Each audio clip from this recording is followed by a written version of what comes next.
Hi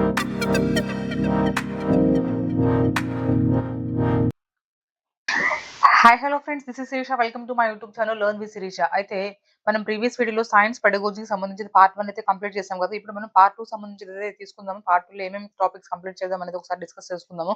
అయితే part 1 లో కొంతమందికి అంటే ఇప్పుడు పార్ట్ 1 లో ఏమేమి కంప్లీట్ చేసామో ఒకసారి నేను చెప్తాను చూడండి. Nature and structure of the science, ఇంకా మనకి ఎయిమ్స్ అండ్ ఆబ్జెక్టివ్స్ అంటే మనకి ఆబ్జెక్టివ్స్ గురించి ఇక్కడ కూడా ఉన్నాయి కదా. ఆబ్జెక్టివ్స్ ఆఫ్ ద సైన్స్, ఇంకా process skills and open ended and close ended questions ఇక్కడ వరకు అయితే మనం కంప్లీట్ చేయడం జరిగింది. బట్ కొంతమంది అయితే అడగడం జరిగింది ప్రాసెస్ స్కిల్స్ సరిగ్గా అర్థం కాలేదని. ఒక్కసారి దాన్ని చిన్నగా రివైజ్ చేసైతే నేనైతే సెకండ్ పార్ట్ లోకి అయితే వెళ్తాను. ఓకే, సో చూద్దాం. ఇప్పుడైతే మీ ఫ్రెండ్ ఇంకా వీడియోలోకి వెళ్ళే ముందు ఒక చిన్న request, me friends and family members లో ఎవరైనా సిటెట్ రాస్తుంటే ఖచ్చితంగా మన ఛానల్లో ఉన్న వీడియోస్ యూస్ఫుల్ అవుతాయి. సో ఖచ్చితంగా లింక్ అయితే షేర్ చేయండి. ఇది ఒక చిన్న రిక్వెస్ట్ మాత్రమే. మీకు కనుక వీడియోస్ నచ్చినట్లయితే ఖచ్చితంగా ఒక లైక్ చేయండి. దీనివల్ల మనకి ఒక సపోర్టివ్ లాగా అయితే ఉంటుంది ఇంకా ఎక్కువ వీడియోస్ చేయడానికి. సో చూసుకుందామా ప్రాసెస్ స్కిల్స్ గురించి ఒకసారి మనం మాట్లాడుకొని సెకండ్ పార్ట్‌లోకి అయితే వెళ్దాము. సెకండ్ పార్ట్‌లో గురించి అంటే ఏమేమి టాపిక్స్ కవర్ చేయబోతున్నాం అనేది కూడా మనం ఒకసారి చూసుకుందాము. సో ఇక్కడ చూడండి ప్రాసెస్ స్కిల్స్ అయితే అంటే ఇక్కడ ఫస్ట్ ఆఫ్ ఆల్ మనకి ప్రాసెస్ స్కిల్స్ అంటే ఏంటంటే ఒక రిసర్చర్ అయినా అంటే ఒక రిసర్చర్ అయినా లేదంటే ఒక స్టూడెంట్ అయినా లేదంటే ఒక సైంటిస్ట్ అయినా ఎవరైనా సరే వాళ్ళకి ఎక్స్‌పెరిమెంట్స్ కరెక్ట్‌గా చేయాలి అంటే వాళ్ళ ఎక్స్‌పెరిమెంట్స్ నుంచి ఒక రిజల్ట్ అనేది మనకి దేని మీద ఆధారపడుతుందంటే మనం ఉపయోగించే ఈ ప్రాసెస్ స్కిల్స్ మీదే ఆధారపడి ఉంటుందన్నమాట కదా. అంటే ఎలా అబ్జర్వ్ చేస్తున్నాము, ఎలా మనం ఇన్ఫ్లుయెన్స్ చేస్తున్నాము, ఎలా ప్రిడిక్ట్ చేస్తున్నాము, మన రిజల్ట్ ఎలా ఉండబోతుంది, మనం ఎలా దాన్ని అప్లై చేస్తున్నాం అనే దాని మీదే కదా. సో అందుకని మన ఎక్స్పెరిమెంట్ ఎలా ఎలా ఎక్స్పెరిమెంట్ చేస్తున్నాము, ఎలా కమ్యూనికేట్ చేస్తున్నాము, మన పక్కన ఉన్న స్టూడెంట్స్‌తో కానీ, మన టీచర్స్‌తో కానీ ఎలా కమ్యూనికేట్ చేస్తున్నాము, ఎలాంటి ఇన్ఫర్మేషన్ గ్యాదర్ చేస్తున్నాము. సో దీని మొత్తం మీద ఆధారపడి ఉంటుంది కాబట్టి సో ఎవరైనా సరే మనకి ఈ ప్రాసెస్ స్కిల్స్ అనేవి అందుకే మనం ఇంపార్టెంట్ అనేది చెప్పడం జరుగుతుంది. చూసుకుంటే మనకి దీంట్లో అబ్జర్వేషన్ అంటే చూడండి. అబ్జర్వేషన్ అంటే మనం ఏం చెప్పుకున్నాము, మనం ఏదైతే చూస్తామో మన ఐస్‌తో ఏదైతే చూస్తామో అంటే మన సెన్స్ ఆర్గాన్స్ ఉపయోగించి ఏ ఇన్ఫర్మేషన్ అయితే మనము గ్యాదర్ చేస్తున్నామో, ఏ ఇన్ఫర్మేషన్ అయితే మనము గమనిస్తున్నామో, గమనించి మనం ఇన్ఫర్మేషన్ గ్యాదర్ చేస్తున్నామో, దానిని మనము అబ్జర్వేషన్ అంటాము. అంటే అబ్జర్వర్ మనమే ఇక్కడ అబ్జర్వేషన్ అన్నమాట. అబ్జర్వేషన్ అనేది అంటే గమనించడం. గమనించి ఆ ప్రాసెస్‌ని మనం అబ్జర్వేషన్ అంటాము. సో అంటే మన సెన్స్ ఆర్గాన్స్ ఎక్కడైతే మనకి సెన్స్ ఆర్గాన్స్‌నైతే ఉపయోగించామో అంటే ఓన్లీ ఐస్ మాత్రం ఉపయోగిస్తామని కాదు. మన టోటల్ 5 సెన్స్ ఆర్గాన్స్ ఏవైతే ఉంటాయో వాటి మొత్తాన్ని అంటే ఉపయోగిస్తాం. ఎక్కడ అవసరమైతే అక్కడనమాట. ఎక్కడ ఏ సెన్స్ ఆర్గాన్స్ అవసరమైతే అవి ఉపయోగించి మన ఇన్ఫర్మేషన్ అయితే గ్యాదర్ చేస్తామనమాట. సో దానిని మనము అబ్జర్వేషన్ అయితే అంటాము కదా. ఫర్ ఎగ్జాంపుల్ మనము ఒక ఒక క్యాటర్‌పిల్లర్ ఉందండి. గొంగళి పురుగు ఉంది. క్యాటర్‌పిల్లర్ నుంచి అది ఎలా బటర్‌ఫ్లై లాగా మారుతుంది అనే ఒక దశలైతే ఉంటాయి కదా. మనం చదువుకొని ఉంటాం కదా. క్యాటర్‌పిల్లర్ నుంచి ఒక గొంగళి పురుగు సీతాకోక చిలుకలాగా ఎలా మారుతుందనేది మనమైతే కొన్ని దశల ద్వారా అయితే గమనిస్తూ ఉంటాం గదా. అంటే ఫస్ట్ అబ్జర్వ్ చేస్తాం కదా. ఎలా మారుతుందని ఆ స్టేజెస్‌ని అబ్జర్వ్ చేస్తాం కదా. అబ్జర్వ్ చేసినప్పుడు కొంత ఇన్ఫర్మేషన్ గ్యాదర్ చేస్తాం కదా. ఏదైతే మనం రిజల్ట్‌ని కంక్లూడ్ చేస్తామో అది మళ్ళీ అది రిజల్ట్ గురించి మాట్లాడుకునేటప్పుడు అది ఇన్ఫరింగ్‌లోకెళ్తుంది. చాలా మందికి అబ్జర్వేషన్‌కి, ఇన్ఫరింగ్‌కి కొంచెం అబ్జర్వేషన్ అన్నా, ఇన్ఫరింగ్ అన్నా ఒకటే కదా అనుకుంటారు. కాదు. అబ్జర్వేషన్ అయితే మనం ఏం అబ్జర్వ్ చేస్తున్నాం ఇక్కడ మనం రిజల్ట్ ఫైనలైజ్ చేయలేదు ఇంకా. మనం ఏదైతే రిజల్ట్ గురించి మాట్లాడతామో అది ఇన్ఫరింగ్ అన్నమాట. ఓకే. సో అలా అలా అన్నమాట. సో క్యాటర్ పిల్లలు అంటే ఒక సీతాకోకచిలుకలాగా మారడాన్ని ఆ దశల గురించి మనం మాట్లాడుకుంటాం కదా. వాటిని గమనించేదాన్ని మనం అబ్జర్వేషన్ అంటాము కదా. సో ఇది లేకపోతే ఏదైనా స్టోన్ ఉంది. అది దాని కలర్ ఏంటి? దాని టెక్స్చర్ ఏంటి? అది దాని యొక్క ఏమంటే రూపేంటి? అలాంటివన్నీ మనం షేప్ ఏంటి అన్నట్టుగా మాట్లాడతాం గదా. సో అది కూడా అంటే ఎలా మనం తెలుసుకున్నాం అవన్నీ అబ్జర్వేషన్ ద్వారా కదా. సో అందుకనేసి మనం అబ్జర్వేషన్ అంటే అదనమాట చూసుకోండి. Next classification. క్లాసిఫికేషన్ చాలా ఈజీ. కొన్ని థింగ్స్ ఏవైతే ఉన్నాయో వాటి యొక్క సిమిలారిటీస్‌ని, వాటి యొక్క డిఫరెన్సెస్‌ని బట్టి వాటిని మనము డివైడ్ చేయగలగటము కదా. అంటే ఇప్పుడు స్టోన్సే ఉన్నాయండి. స్టోన్స్ వాటి యొక్క స్ట్రక్చర్, వాటి యొక్క కలర్ బట్టి చేయమన్నారనుకోండి. ఫర్ ఎగ్జాంపుల్ ఇక్కడ మనకి యెల్లో కలర్ ఉంది. ఇక్కడ బ్లూ కలర్ ఉంది. లేదంటే గ్రే కలర్ ఉందనుకుందాము. యెల్లో కలర్ స్టోన్స్ అన్ని ఇక్కడ పెడతాం. బ్లూ కలర్ స్టోన్స్ అన్ని ఇక్కడ పెడతాం. అదే మనకి లీవ్స్ గురించి మాట్లాడుకున్నాం అనుకోండి. ఇక్కడ కొన్ని ఆరెంజ్ కలర్ లీవ్స్ కొన్ని మనం చూస్తా ఉంటాం కదా. కొన్ని యెల్లో కలర్ లీవ్స్ కూడా మనం చూస్తా ఉంటాము. సో వాటి యొక్క సిమిలారిటీస్‌ని బట్టి మనము సెపరేట్ చేస్తాము క్లాసిఫికేషన్ కదా. వాటిని గ్రూప్ ఉంటాము. మనకి అందుకే నేను చెప్పాను లాస్ట్ క్లాస్‌లో కూడా చెప్పాను. క్లాస్ 6లో ఏదైతే ఉందో సార్టింగ్ మెటీరియల్స్ ఇంటూ గ్రూప్స్ వాటి యొక్క సిమిలారిటీస్‌ని వాటి యొక్క ఒక వస్తువు యొక్క సిమిలారిటీస్ ఏంటి, ఒక వస్తువు యొక్క డిఫరెన్సెస్‌ని బట్టి మనమైతే ఏదైతే క్లాసిఫై చేస్తామో ఇది ఈ కోవకు సంబంధించింది, ఇది ఈ కోవకు సంబంధించింది అనేసి దానిని మనము క్లాసిఫికేషన్ అయితే అంటామనమాట. ఓకే. లీవ్స్ కానీ, స్టోన్స్ కానీ అవన్నీ కూడా దీని కిందకే వస్తాయి. అంటే క్లాసిఫికేషన్ గురించి ఎక్కడ మాట్లాడుకున్నా కూడా మనకి దీని గురించే మాట్లాడదామనమాట. నెక్స్ట్ చూసుకుంటే మనకి మెజర్‌మెంట్ కొలవడం అనమాట. మనం చెప్పాం కదా. ఇప్పుడు ఫర్ ఎగ్జాంపుల్ ఒక సీడ్ నుంచి సీడ్‌లింగ్ ఇంకా దాని నుంచి చిన్న చెట్టయితే ఎలా వస్తుంది. అంటే ఇది అబ్జర్వేషన్ అంటే చూడండి ఇక్కడ మనం అబ్జర్వ్ చేసి ఒక డేటాని కలెక్ట్ చేసుకుంటున్నాం కదా! ఇది ఎలా మనకి ఆ డేటా అనేది కలుస్తున్నాము అంటే ఇది క్వాంటిఫై అబ్జర్వేషన్ యొక్క క్వాంటిటీని తెలియజేస్తుంది. అబ్జర్వ్ చేస్తున్నాం ఓకే. ఇది రోజు ఇంత పెరుగుతుంది, ఇంత పెరుగుతుంది, ఇంత పెరుగుతుంది అంటున్నాం. కానీ ఎంత పెరుగుతుందని మనం యాక్యురేట్‌గా మెజర్ చేయాలంటే ఒక స్కేల్ పెట్టో, ఒక తాడు పెట్టో మనం కొలుచుకుంటాం కదా! సో, అదనమాట మెజర్‌మెంట్ అంటే. అంటే మెజరింగ్ టూల్ లాంటిది. మెజరింగ్ టూల్ ఫర్ ద మన దగ్గరున్న అబ్జర్వేషన్‌కి ఇది ఒక మెజరింగ్ టూల్ లాగైతే మనం చెప్పుకోవచ్చు. అంటే tools to quantify the observations. మనం చేసే అబ్జర్వేషన్స్‌ని కొలవడానికి ఉపయోగిస్తాం కదా! దాన్ని మనం మెజర్‌మెంట్ అనే చెప్పొచ్చు. ఇక్కడ మన ఫర్ ఎగ్జాంపుల్ ఇక్కడ స్కేల్ అని కూడా చెప్పుకోవచ్చనమాట. ఇక్కడ మనం టెంపరేచర్‌ని మెజర్ చేయడానికి థర్మామీటర్‌ని ఎలా ఉపయోగించుకుంటామో, అది కూడా ఒక టూలే కదా! థర్మామీటర్ అనేది కూడా ఒక టూల్. దేన్ని మెజర్ చేస్తానికి టెంపరేచర్ మెజర్ చేయడానికి ఉపయోగిస్తున్నాము. సో, మెజర్‌మెంట్ అది చాలా ఈజీగానే కూడా ఉంటుంది. ఇది మనకి జనరల్‌గా కూడా మనం ఉపయోగిస్తూ ఉంటాము కదా! నెక్స్ట్ చూసుకుంటే కమ్యూనికేషన్. అంటే ఫర్ ఎగ్జాంపుల్ మనం ఒక ఎక్స్‌పెరిమెంట్ చేయడానికి లేదంటే ఒక యాక్టివిటీ గురించి మాట్లాడుతుంటూ ఉన్నాము క్లాస్ రూమ్‌లో కదా! క్లాస్ రూమ్‌లో ఏదైనా ఒక యాక్టివిటీ గురించి గాని, ఒక ఎక్స్‌పెరిమెంట్ గురించి గాని మాట్లాడుతున్నాము. లేదంటే ఎక్స్‌పెరిమెంట్ కంప్లీట్ అయిపోయింది. కంప్లీట్ అయిపోయిన తర్వాత మీ పక్కనున్న ఫ్రెండ్స్‌తో గాని, లేదంటే టీచర్‌తో గాని మీరు ఆ ఎక్స్‌పెరిమెంట్ గురించి ఎక్స్‌ప్లెయిన్ చేస్తున్నారు. అంటే వర్బల్‌గా గాని ఎక్స్‌ప్లెయిన్ చేస్తారు. లేదంటే మీ దగ్గరున్న రిజల్ట్‌ని రిటన్‌లో కానీ ఎక్స్‌ప్లెయిన్ చేస్తారు. లేదంటే మీరు చేసిన దాన్ని బట్టి దాన్ని డయాగ్రామ్స్ త్రూ అయినా సరే, డ్రాయింగ్ త్రూ త్రూ అయినా సరే చార్ట్స్ ద్వారా, మోడల్స్ ద్వారా ఎలా అయితే అంటే ఓన్లీ మనం నోటితో చెప్పడమే కాదు, వెర్బల్‌గా కాదు, రిటెన్‌గా అయినా కావచ్చు, డయాగ్రామ్స్, చార్ట్స్ వీటన్నిటిలో కూడా మనం మాట్లాడుతున్నాం. అంటే మనం చేసిన ఎక్స్‌పెరిమెంట్ యొక్క రిజల్ట్ గురించైతే మనం మాట్లాడుతున్నాము. లేదంటే మనం ఆ ఎక్స్‌పెరిమెంట్ ఎలా చేసాము అనే దాని గురించి మనం మాట్లాడుతున్నాం కదా! దాని గురించి చెప్పేది కమ్యూనికేషన్. కమ్యూనికేషన్ అంటే ఇన్ జనరల్ కూడా మనం మాట్లాడుకోవడం కదా! మాటల గురించి, కాన్వర్జేషన్ గురించి. మనం వేరే వాళ్ళతో ఎలా మాట్లాడుతున్నామో అదే కదా! మన కమ్యూనికేషన్ గురించి చెప్పేది. సో, ఇక్కడ కూడా మనకు అదే అన్నమాట. మనం ఇక్కడ యాక్టివిటీస్ గురించి మాట్లాడుతున్నాం కాబట్టి ఒక సైంటిస్ట్ అయినా సరే, ఒక రిసర్చర్ అయినా సరే, ఒక స్టూడెంట్ అయినా సరే వాళ్ళకి ఎక్స్‌పెరిమెంట్స్ గురించి అంటే వాళ్ళ ఎక్స్‌పెరిమెంట్స్ గురించి పక్కనోళ్ళకి ఎక్స్‌ప్లెయిన్ చేయగలగటం కదా! వాటిని మనము కమ్యూనికేషన్స్ అయితే అంటాము. నెక్స్ట్ చూసుకుంటే ప్రిడిక్షన్. ప్రిడిక్షన్ అంటే అంచనా వేయటం. ముందు జరగబోయేది అంచనా వేసుకోవడాన్ని మనము ఏమని చెప్తాము ఒక అంచనా వేస్తున్నామనమాట. దాన్ని ప్రిడిక్షన్ అంటాం. ఇప్పుడు ఈ రోజు ఉన్న వాతావరణాన్ని బట్టి అంటే వెదర్‌ని బట్టి, ఈ రోజున్న వెదర్‌ని బట్టి ఆ! రేపు వెదర్‌ని కూడా మనం ఎస్టిమేట్ చేయగలం. అంటే ఈ రోజు కూడా ఇలానే ఉండొచ్చు. అంటే వర్షం పడొచ్చు. చెప్పాను కదా! నేను బ్లాక్ క్లౌడ్స్ ఉన్నాయనుకోండి. బ్లాక్ క్లౌడ్స్ వచ్చినాయంటే అంటే వర్షం రావచ్చు. రావచ్చు, రాకపోవచ్చు. ఇక్కడ ప్రిడిక్షన్ అనేది జరగొచ్చు, జరగకపోవచ్చు. ఈ వెదర్ ఈ రోజు వర్షం పడుతుంది. రేపు కూడా వర్షం పడొచ్చు, పడకపోవచ్చు. కన్ఫర్మ్‌గా కాదనమాట. దీనికి ప్రిడిక్షన్‌కి ఇంకా హైపోథెసిస్‌కి చిన్న లింక్ ఉంటుంది. అంటే మనం ఇక్కడ ఇక్కడ కూడా అట్లాగే మనం పరికల్పన చేస్తాము. అంటే మనం అట్లా అనుకుంటాము. ఇక్కడ కూడా అదే అనుకుంటాము. కానీ ఇది ఇక్కడ అనుకున్నది హైపోథిసిస్ ఏదైతే మనం అనుకుంటున్నామో, ముందు ఆ ఎక్స్‌పెరిమెంట్‌ని ముందుకు తీసుకెళ్లడానికి ఒక ఎక్స్‌పెరిమెంట్‌ని ముందు ఏదైనా యాక్టివిటీని గాని, ఎక్స్‌పెరిమెంట్‌ని గాని ముందుకు తీసుకెళ్లడానికి దీన్ని బేస్‌గా అయితే మనం ఉపయోగించుకుంటాము. దీన్ని మనం బేస్‌గా ఉపయోగించుకోము. మనం ఇక్కడ అంచనా వేసుకుంటున్నాం అంతే. అది జరగొచ్చు, జరగకపోవచ్చు. కానీ ఇక్కడ మనం ఒ ఒక అలా అనుకుంటున్నాం అన్నమాట. అనుకున్న దాన్ని మన ఒక యాక్టివిటీని ముందుకు తీసుకెళ్లడానికైతే ఉపయోగపడుతుంది కదా! అంటే ఒక టెస్టబుల్ ఎక్స్‌ప్లనేషన్స్ అనేది మనం చెప్పుకోవచ్చు. మనం చెప్పుకున్నాం కూడా ఇక్కడ టెస్టబుల్ గెస్ ఇది ప్రొడక్షన్ కదా! ఇది లాజికల్ గెసెస్ అని గుర్తుపెట్టుకోండి. వీటిని లాజికల్ గెస్ మనం గెస్ చేస్తున్నాము. వర్షం వచ్చిన తర్వాత రెయిన్‌బోని గెస్ చేస్తాము. లేదంటే ఈ రోజు వెదర్‌ని బట్టి నెక్స్ట్ రోజు వెదర్‌ని కూడా మనం గెస్ చేస్తా ఉంటాము. సో, దాని గురించి అయితే మాట్లాడడం అయితే జరుగుతుంది ప్రిడిక్షన్‌లో. నెక్స్ట్ చూసుకుంటే మనకి ఇన్ఫరెన్స్. ఇన్ఫరెన్స్ గురించి మనం చెప్పుకున్నాం కదా! ఇది రిజల్ట్ గురించి మాట్లాడుతుందని చెప్పాను. అయితే ఎక్స్‌ప్లెయినింగ్ ద అబ్జర్వేషన్ చూసింది రీజనింగ్ అండ్ ఎవిడెన్స్. మన దగ్గరున్న రీజనింగ్ అంటే మన దగ్గరున్న ప్రీవియస్ నాలెడ్జ్ ఏదైతే ఉందో మన దగ్గర ఆల్రెడీ ఉన్న నాలెడ్జ్ అయినా కావచ్చు, లేదంటే మన దగ్గర ఉన్న అబ్జర్వేషన్స్ అయినా కావచ్చు, మన దగ్గర ఉన్న ప్రీవియస్ నాలెడ్జ్ అయినా లేదంటే మనం అబ్జర్వ్ చేస్తున్నాం కదా! ఆ అబ్జర్వేషన్స్ అయినా సరే వీటన్నిటిని ఉపయోగించి కొన్ని కంక్లూషన్స్ ఏవైతే తెస్తామో వాటిని మనం ఇన్ఫరెన్స్ అంటామనమాట. అది ఇన్ఫరెన్స్ అయితే దాన్నైతే మనం ఇన్ఫరెన్స్ కిందకైతే తీసుకుంటాము కదా! సపోజ్ మనకి ఫర్ ఎగ్జాంపుల్ ఒక ఐరన్ రాడ్ ఉందండి. ఒక ఐరన్ రాడ్ ఆహ్, రెడ్‌గా కనిపించిందనుకుందాం. రెడ్‌గా కనిపిస్తే మనం ఏమనుకుంటాం అంటే రెడ్‌గా కనిపిస్తుంటే అది హాట్‌గా ఉండొచ్చు.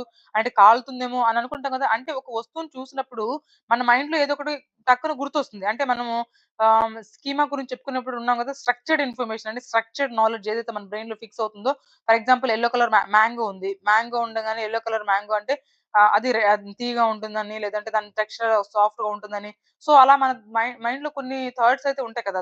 సో, దాన్ని మనం ఇన్ఫ్లుయెన్స్ అయితే అంటామనమాట. ఓకే. ఇగ సపోజ్ మనకి ఇంకో చూసుకుంటే ఒక ఫర్ ఎగ్జాంపుల్ ఒక చిన్న చెట్టుందండి. ఏదైనా ఒక పెద్ద మొక్క ఉందనుకుందాం. ఆ మొక్కకి లీవ్స్ అనేవి వడలిపోయినట్టుగా అనిపించినాయి అనుకుందాం కదా! సో, వాడిపోయినట్టు అనిపిస్తే మనం ఏమనుకుంటాం అంటే ఈ చెట్టుకి నీళ్ళు అవసరం ఏమో! కదా! నీళ్లు నీళ్లు గనుక రోజు పోసినట్లయితే ఆ చెట్టు మంచిగా ఉంటుందనైతే మనకు ఇన్ఫరెన్స్ అయితే మనం తీసుకుంటున్నామనమాట. సో, దాన్ని మనము ఇన్ఫరెన్స్ అయితే అంటాము. కంక్లూషన్స్ తీసుకొస్తాము దీని నుంచి. Next formulating hypothesis. హైపోథెసిస్ అంటే చెప్పాను కదా! మన దగ్గర మన ఎక్స్‌పెరిమెంట్‌ని ముందుకు తీసుకెళ్ళడానికి మనం ఏదైతే తీసుకుంటామో ఆ బేస్ ఏదైతే ఉంటుందో దాన్ని మనం హైపోథెసిస్ అంటామనమాట. అంటే ఒక పరికల్పనను రూపొందించుకోవడం. హైపోథెసిస్ అంటే ఏంటి? ఇక్కడ మనకి ఒక పరికల్పన. ఒక పరికల్పనని మనం తీసుకుంటున్నాం. దాన్ని తీసుకొని నెక్స్ట్ మనకి ఎక్స్‌పెరిమెంట్ అనేది ముందుకు వెళ్ళడానికైతే దాన్నొక బేస్ లాగైతే మనం వాడుకుంటున్నాం ఇక్కడ. చెప్పాను కదా! దీనికేను ఇంకా ప్రిడిక్షన్‌కి సంబంధం ఉందని. సో, అంటే అక్కడ అవ్వచ్చు, అవ్వకపోవచ్చు. కానీ మనం ఇక్కడ తీసుకున్న దాన్ని మనము నెక్స్ట్ మన ఎక్స్‌పెరిమెంట్ ముందుకెళ్ళడానికి మనం తీసుకొని దాని ఎక్స్‌ప్లనేషన్ దాన్ని బేస్‌గా తీసుకొని మన ఎక్స్‌పెరిమెంట్‌ని ముందుకు తీసుకెళ్తున్నాం కదా! దాన్నైతే బేస్‌గా తీసుకుంటున్నాము. అందుకని మనం చెప్పొచ్చు developing testable explanations for the observed phenomena. మనం ఏమైతే అబ్జర్వ్ చేసామో ఆ అబ్జర్వేషన్ ఆ ఫినామినాని ముందుకు తీసుకెళ్ళడానికి, డెవలప్ చేసుకోవడానికి మనకు దీన్ని ఒక ఎక్స్‌ప్లనేషన్ లాగా, ఒక బేస్ లాగా అయితే వాడుకుంటామయితే మనం చెప్పొచ్చనమాట. దాన్ని మనం హైపోథెసిస్ అంటాము. ఓకే. అర్థమైంది కదా! ఒకసారి మీరైతే మళ్ళీ చదువుకోండి. సో, అయితే మనం ఇంకా ఈరోజు ఈ సెకండ్ పార్ట్‌లో మనం ఏం ఎక్స్‌ప్లెయిన్ చేసుకుంటున్నాం అనేది ఒకసారి మనం మాట్లాడుకుందాం. ఏ టాపిక్స్ కవర్ చేసుకుందాం అనేది రిమైనింగ్ మనకున్న టాపిక్స్ చూసుకోండి ఇక్కడ. చూసుకుంటే మనకిక్కడ సైన్స్ కరిక్యులమ్ ఉంది. ఇంకా వాలిడిటీ ఈ 3 టాపిక్స్ కూడా ఒకదానికి సంబంధించినవి ఉంటాయి. అంటే కరిక్యులమ్‌కి సంబంధించనమాట. స స కరిక్యులమ్ ఆఫ్ ద సైన్స్ ఇంకా validity of the science curriculum ఇంకా మనకి అప్రోచెస్. దానికి వాలిడిటీ ఏంటి? ఇంకా science approaches of the curriculum ఏంటి? దాని గురించి అయితే మనం మాట్లాడుకుంటాం ఈరోజు. నెక్స్ట్ చూసుకుంటే లాస్ అండ్ థియరీస్. లాస్ ఇంకా థియరీస్ గురించి కూడా మాట్లాడతాం ఇక్కడ. ఎన్‌సీఎఫ్ 2005 అండ్ 2023 గురించి. ఇంకా మనకి మెథడ్స్ ఆఫ్ సైన్స్ టీచింగ్ చాలా మెథడ్స్ ఉంటాయి. బేసికల్‌గా మనం అంటే మెయిన్‌గా మనం ఈ 3 గురించయితే మాట్లాడుకుంటాం. నెక్స్ట్ టీచింగ్ మెటీరియల్స్ రిమైనింగ్ సబ్జెక్ట్స్‌లో ఎలాగైతే టీచింగ్ మెటీరియల్స్ అండ్ యాడ్స్ ఉంటాయో, టీచింగ్ ఎయిడ్స్ ఏవైతే ఉంటాయో వాటి గురించి కూడా ఇక్కడ మనం మాట్లాడుకుంటాం. ఇంకా ఈ 2 topics evaluation and assessment. So, మనకి ఇంకా సైన్స్ టీచింగ్‌లో ఏవైతే ప్రాబ్లమ్స్ ఉన్నాయో, ఎందుకు మనం సైన్స్ టీచింగ్‌లో ప్రాబ్లమ్స్ వస్తున్నాయి, దానికి రెమెడియల్ టీచింగ్ ఏంటనేది ఒకటి ఈ రెండిటి గురించి కూడా మనం మాట్లాడుకుంటాం. ఓకే. చూద్దామా ఇప్పుడు సైన్స్ కరిక్యులమ్ ఏంటి? దేని గురించి మాట్లాడుతుందో ఒకసారి మనం చూద్దాం. స్టార్ట్ చేసుకుందాం ఈరోజు పార్ట్ 2. చూడండి ఇక్కడ science curriculum. Introduction curriculum originates from the Latin word కుర్రరే విచ్ మీన్స్ టు రన్ అన్నమాట. Which means to run. Run కిందకెళ్ళిపోయింది. అంటే దానికి అర్థం ఏంటంటే టు రన్ అంటే కుర్రర్ ఎక్కడి నుంచి తీసుకొచ్చారు? లాటిన్ వర్డ్ నుంచి అయితే తీసుకొచ్చారు. ఒక టైమ్ టేబుల్, ఒక స్కూల్ టైమ్ టేబుల్ అయితే చెప్పొచ్చు మనకి. క్లాస్ రూమ్‌లో ఒక ఫస్ట్ పీరియడ్ తర్వాత సెకండ్ పీరియడ్‌లో ఏముండాలి? సెకండ్ పీరియడ్ తర్వాత థర్డ్ పీరియడ్‌లో అంటే ఫస్ట్ పీరియడ్ హిందీ ఉందా? లేదంటే తర్వాత ఇంగ్లీష్ ఉందా? తర్వాత మ్యాథ్స్ ఉందా? అలా మాట్లాడుకుంటాం కదా! అట్లా స్కూల్ రన్ అవ్వడానికి ఒక రెప్లికా లాంటిది. అంటే ఈ కరిక్యులమ్ అనేది బేస్ చేసుకొని ఉంటదన్నమాట. అంటే స్కూల్ అంటే స్కూలే కాదు. ఒక ఆర్గనైజేషన్‌ని మంచిగా రన్ చేయడానికి మనం ఏవైతే వాడుకుంటామో, మన టైమ్ టేబుల్ ఏదైతే ఉంటుందో ఓవరాల్‌గా దాన్ని మనం కరిక్యులమ్ అనే చెప్పొచ్చు. అంటే టు రన్ చేయడానికి అని. ఓకే. అయితే ప్రిన్సిపల్స్ ఆఫ్ కరిక్యులమ్ గురించి అంటే దేని గురించి మాట్లాడుతుందో ఒకసారి గమనిద్దాం. The principles of the child centred. అంటే మనం తీసుకున్న కరిక్యులమ్ అనేది దేని బేస్ చేసుకొని ఉండాలండి? చైల్డ్ సెంటర్డ్ అయ్యి ఉండాలి. అంటే పిల్లల యొక్క వాళ్ళ యొక్క ఏజ్ లెవెల్‌ని బట్టి మనం వాళ్ళకి దాన్ని బట్టి ఎగ్జాంపుల్స్ రాసుకోవడము, దాన్ని బట్టి కంటెంట్‌ని తీసుకోవడము, వాళ్ళ యొక్క ఇంట్రెస్ట్‌ని బట్టి వాళ్ళ యొక్క ఎంతవరకు వాళ్ళు అర్థం చేసుకుంటున్నారనే దాన్ని బట్టి తీసుకోవడం. అంటే చిల్డ్రన్‌ని బేస్ చేసుకొనైతే ఉండాలి. Principle of the community centred అంటే మనం ఏ ఏరియాలో ఉంటున్నాం. ఫర్ ఎగ్జాంపుల్ విలేజెస్‌లో స్కూల్స్ ఉన్నాయి. విలేజెస్‌లో అన్ని ఫెసిలిటీస్ ఉండవు కదా! సో, వాళ్ళకి ఏదైనా యాక్టివిటీ ఏదైనా ప్రాజెక్ట్ ఇస్తున్నాము అంటే అక్కడ ఆ సరౌండింగ్స్‌లో ఏ థింగ్స్ మీకు అవైలబిలిటీ ఉంటుందో దాన్ని బేస్ చేసుకొని ఇవ్వాలి. అందుకే మనకి కమ్యూనిటీ సెంటర్డ్ అని కూడా ఇంపార్టెంట్ అని చెప్పుకోవాలి కరిక్యులమ్ యాడ్ చేయడంలో. సో, కరిక్యులమ్ ఫ్రేమ్ చేయడంలో మనకి చైల్డ్ సెంటర్డ్ ఉండాలి. కమ్యూనిటీ సెంటర్డ్ కూడా ఉండాలి. Principle of integration. అయితే మనము ప్రీవియస్ వీడియోలో చెప్పుకున్నాం కదా! పార్ట్ 1లో సైన్స్ అనేది ఒక సెపరేట్ సబ్జెక్ట్ కాదు. అంటే ఏ సబ్జెక్ట్ అయినా సరే ఒక సెపరేట్ సబ్జెక్ట్ అయితే కాదనమాట. సో, ఐసోలేటెడ్ సబ్జెక్ట్ అనేది కాదని చెప్పుకున్నాం. అంటే ఒక గ్రూప్ లాగా చెప్పుకుంటాం. ఈ సైన్స్ చెప్పుకునేటప్పుడు మ్యాథ్స్‌ని ఇంటిగ్రేట్ చేస్తున్నాము. ఇంకా ఆర్ట్ ఇంటిగ్రేట్ చేస్తాము. ఇంకా ఎస్ఎస్‌టీని ఇంటిగ్రేట్ చేస్తాము. సో, డిఫరెంట్ సబ్జెక్ట్స్‌ని అయితే ఇంటిగ్రేట్ చేస్తాము. అట్లా ఇంటిగ్రేట్ చేసి కోరిలేట్ చేసి అయితే చెప్పగలగాలి. నెక్స్ట్ చూసుకుంటే ఫార్వర్డ్ లుకింగ్ ప్రిన్సిపల్. జస్ట్ ఈ సంవత్సరానికి ఉపయోగపడేలా ఉండడం కాదు. ఈ ఎగ్జామ్స్‌కి ఈ యూనిట్ టెస్ట్‌కి మాత్రం ఉపయోగపడేలా ఉండడం కాదు టైమ్ టేబుల్ అంటే. సో, ఓవరాల్‌గా ఫార్వర్డ్ లుకింగ్ ముందు చూపుతో మనం చేసుకోగలగాలి. అలా కరిక్యులమ్‌ని ఫ్రేమ్ చేయాలి. యాక్టివ్ సెంటర్డ్ ఉండాలి.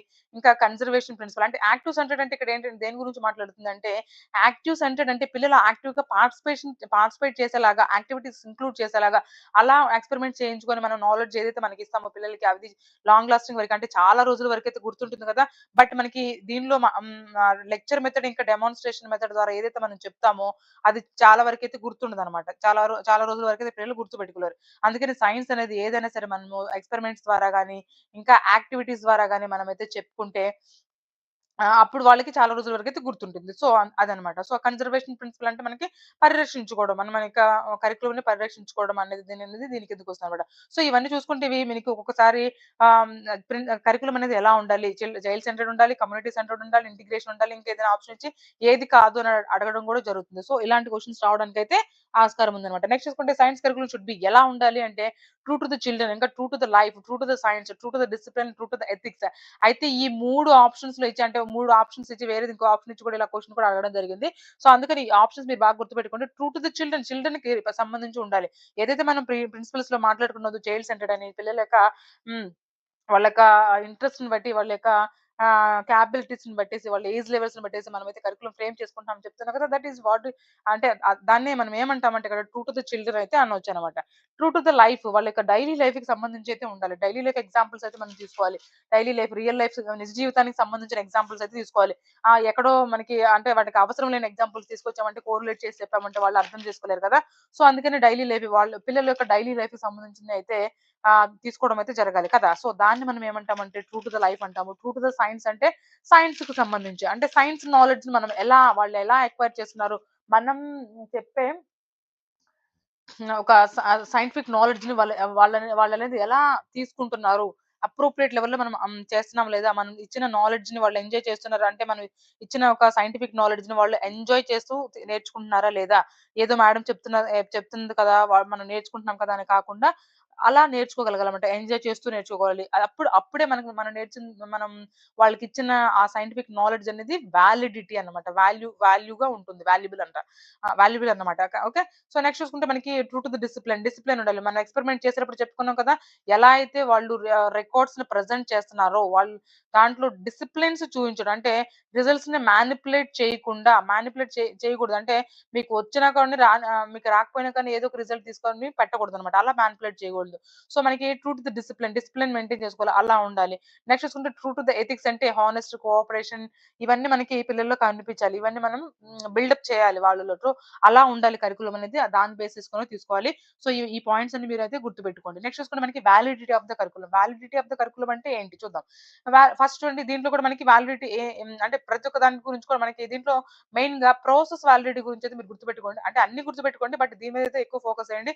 దీని మీద నాకు నంబర్ ఆఫ్ క్వెషన్స్ అయితే దీని మీద అంటే దొరకడం జరిగింది. అంటే దాని అర్థం ప్రాసెస్ వాలిడిటీ అనేది చాలా ఇంపార్టెంట్ అనేది నేను అనుకున్నాననమాట. సో, అందుకని చూసుకోండి. ఫస్ట్ చూసుకుంటే కాగ్నిటివ్ వాలిడిటీ. కరిక్యులమ్ అనేది ఎలా ఉండాలంటే కాగ్నిటివ్ వాలిడిటీ అంటే మనం ఏదైతే పిల్లలు చెప్పుకున్నామో చైల్డ్ సెంటర్డ్ అనేసి పిల్లల యొక్క లెవెల్ ఎక్కడైనా సరే పిల్లలు వాళ్ళ యొక్క లెవెల్ గురించి మాట్లాడుతున్నారు. వాళ్ళ లెవెల్ గురించి తీసుకున్నారు అంటే కంటెంట్ గాని ఏదైనా సరే మాట్లాడుతున్నారంటే వాళ్ళ ఏజ్ లెవెల్ తగ్గట్టు మనం తీసుకున్నామంటే అది దేని కిందకొస్తుందంటే కాగ్నిటివ్ వాలిడిటీ కిందకైతే వస్తుంది. సో, కాగ్నిటివ్ వాలిడిటీ అంటే ఏంటంటే దట్ ఇంప్లైస్ హ్మ్. అంటే వాళ్ళు తీసుకునే కంటెంట్ అనేది దేని గురించి ఉండాలి? కాన్సెప్ట్ కానీ, కంటెంట్ కానీ పిల్లలకి వాళ్ళ యొక్క లెవెల్‌ని బట్టి ఉండాలి. Okay. According to their level. దీన్ని గుర్తుపెట్టుకోండి. According to their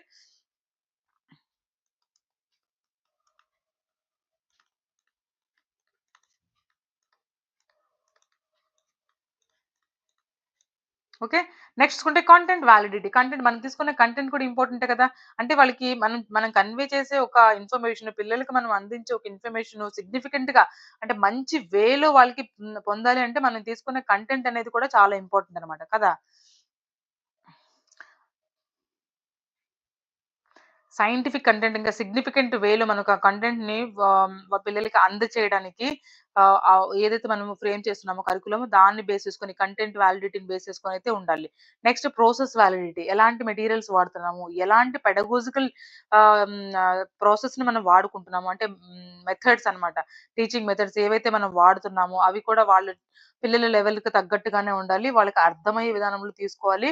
okay. Teaching AIDS కానీ, ఇంకా టీచింగ్ మెథడ్స్ కానీ సో, ఇవన్నీ కూడా వాళ్ళకి ఎఫెక్టివ్ వాళ్ళకి అర్థమయ్యే విధంగా అంటే ఎఫెక్టివ్ టీచింగ్ మెథడ్స్ అని చెప్పుకుంటున్నాం కదా! చాలా మంచి సమర్థవంతమైన లేదంటే ఎఫిషియంట్ సో, అలాంటి మెథడ్స్‌ని మాత్రమే ఉపయోగించుకోవాలి. అలా మనం ఫ్రేమ్ చేయాలి. సో, దాన్ని మనం ప్రాసెస్ వాలిడిటీ అంటాము. Next historic validity. ఏదన్నా ఒక లా చెప్తున్నాము, లేదంటే ఏదన్నా ఒక థియరీ గురించి మాట్లాడుతున్నాము. సో, అది ఎవరు తీసుకొచ్చారు? ఎప్పుడు తీసుకొచ్చారు? దానికి అసలు దేనికి తీసుకొచ్చారు? దేని బేస్ చేసుకొని తీసుకొచ్చారు అనేది కూడా ఇంపార్టెంటే కదా! సో, అలా అన్నమాట. దానికి హిస్టరీ గురించి కూడా మనం మాట్లాడుకుంటున్నాము. రైట్. సో, అదనమాట హిస్టారిక్ వాలిడిటీ. దాన్ని కూడా మనము ఇంక్లూడ్ చేయాలి కరిక్యులంలో. కరిక్యులం అనేది మనం అలా ఫ్రేమ్ చేసుకోగలగాలి. ఓకే.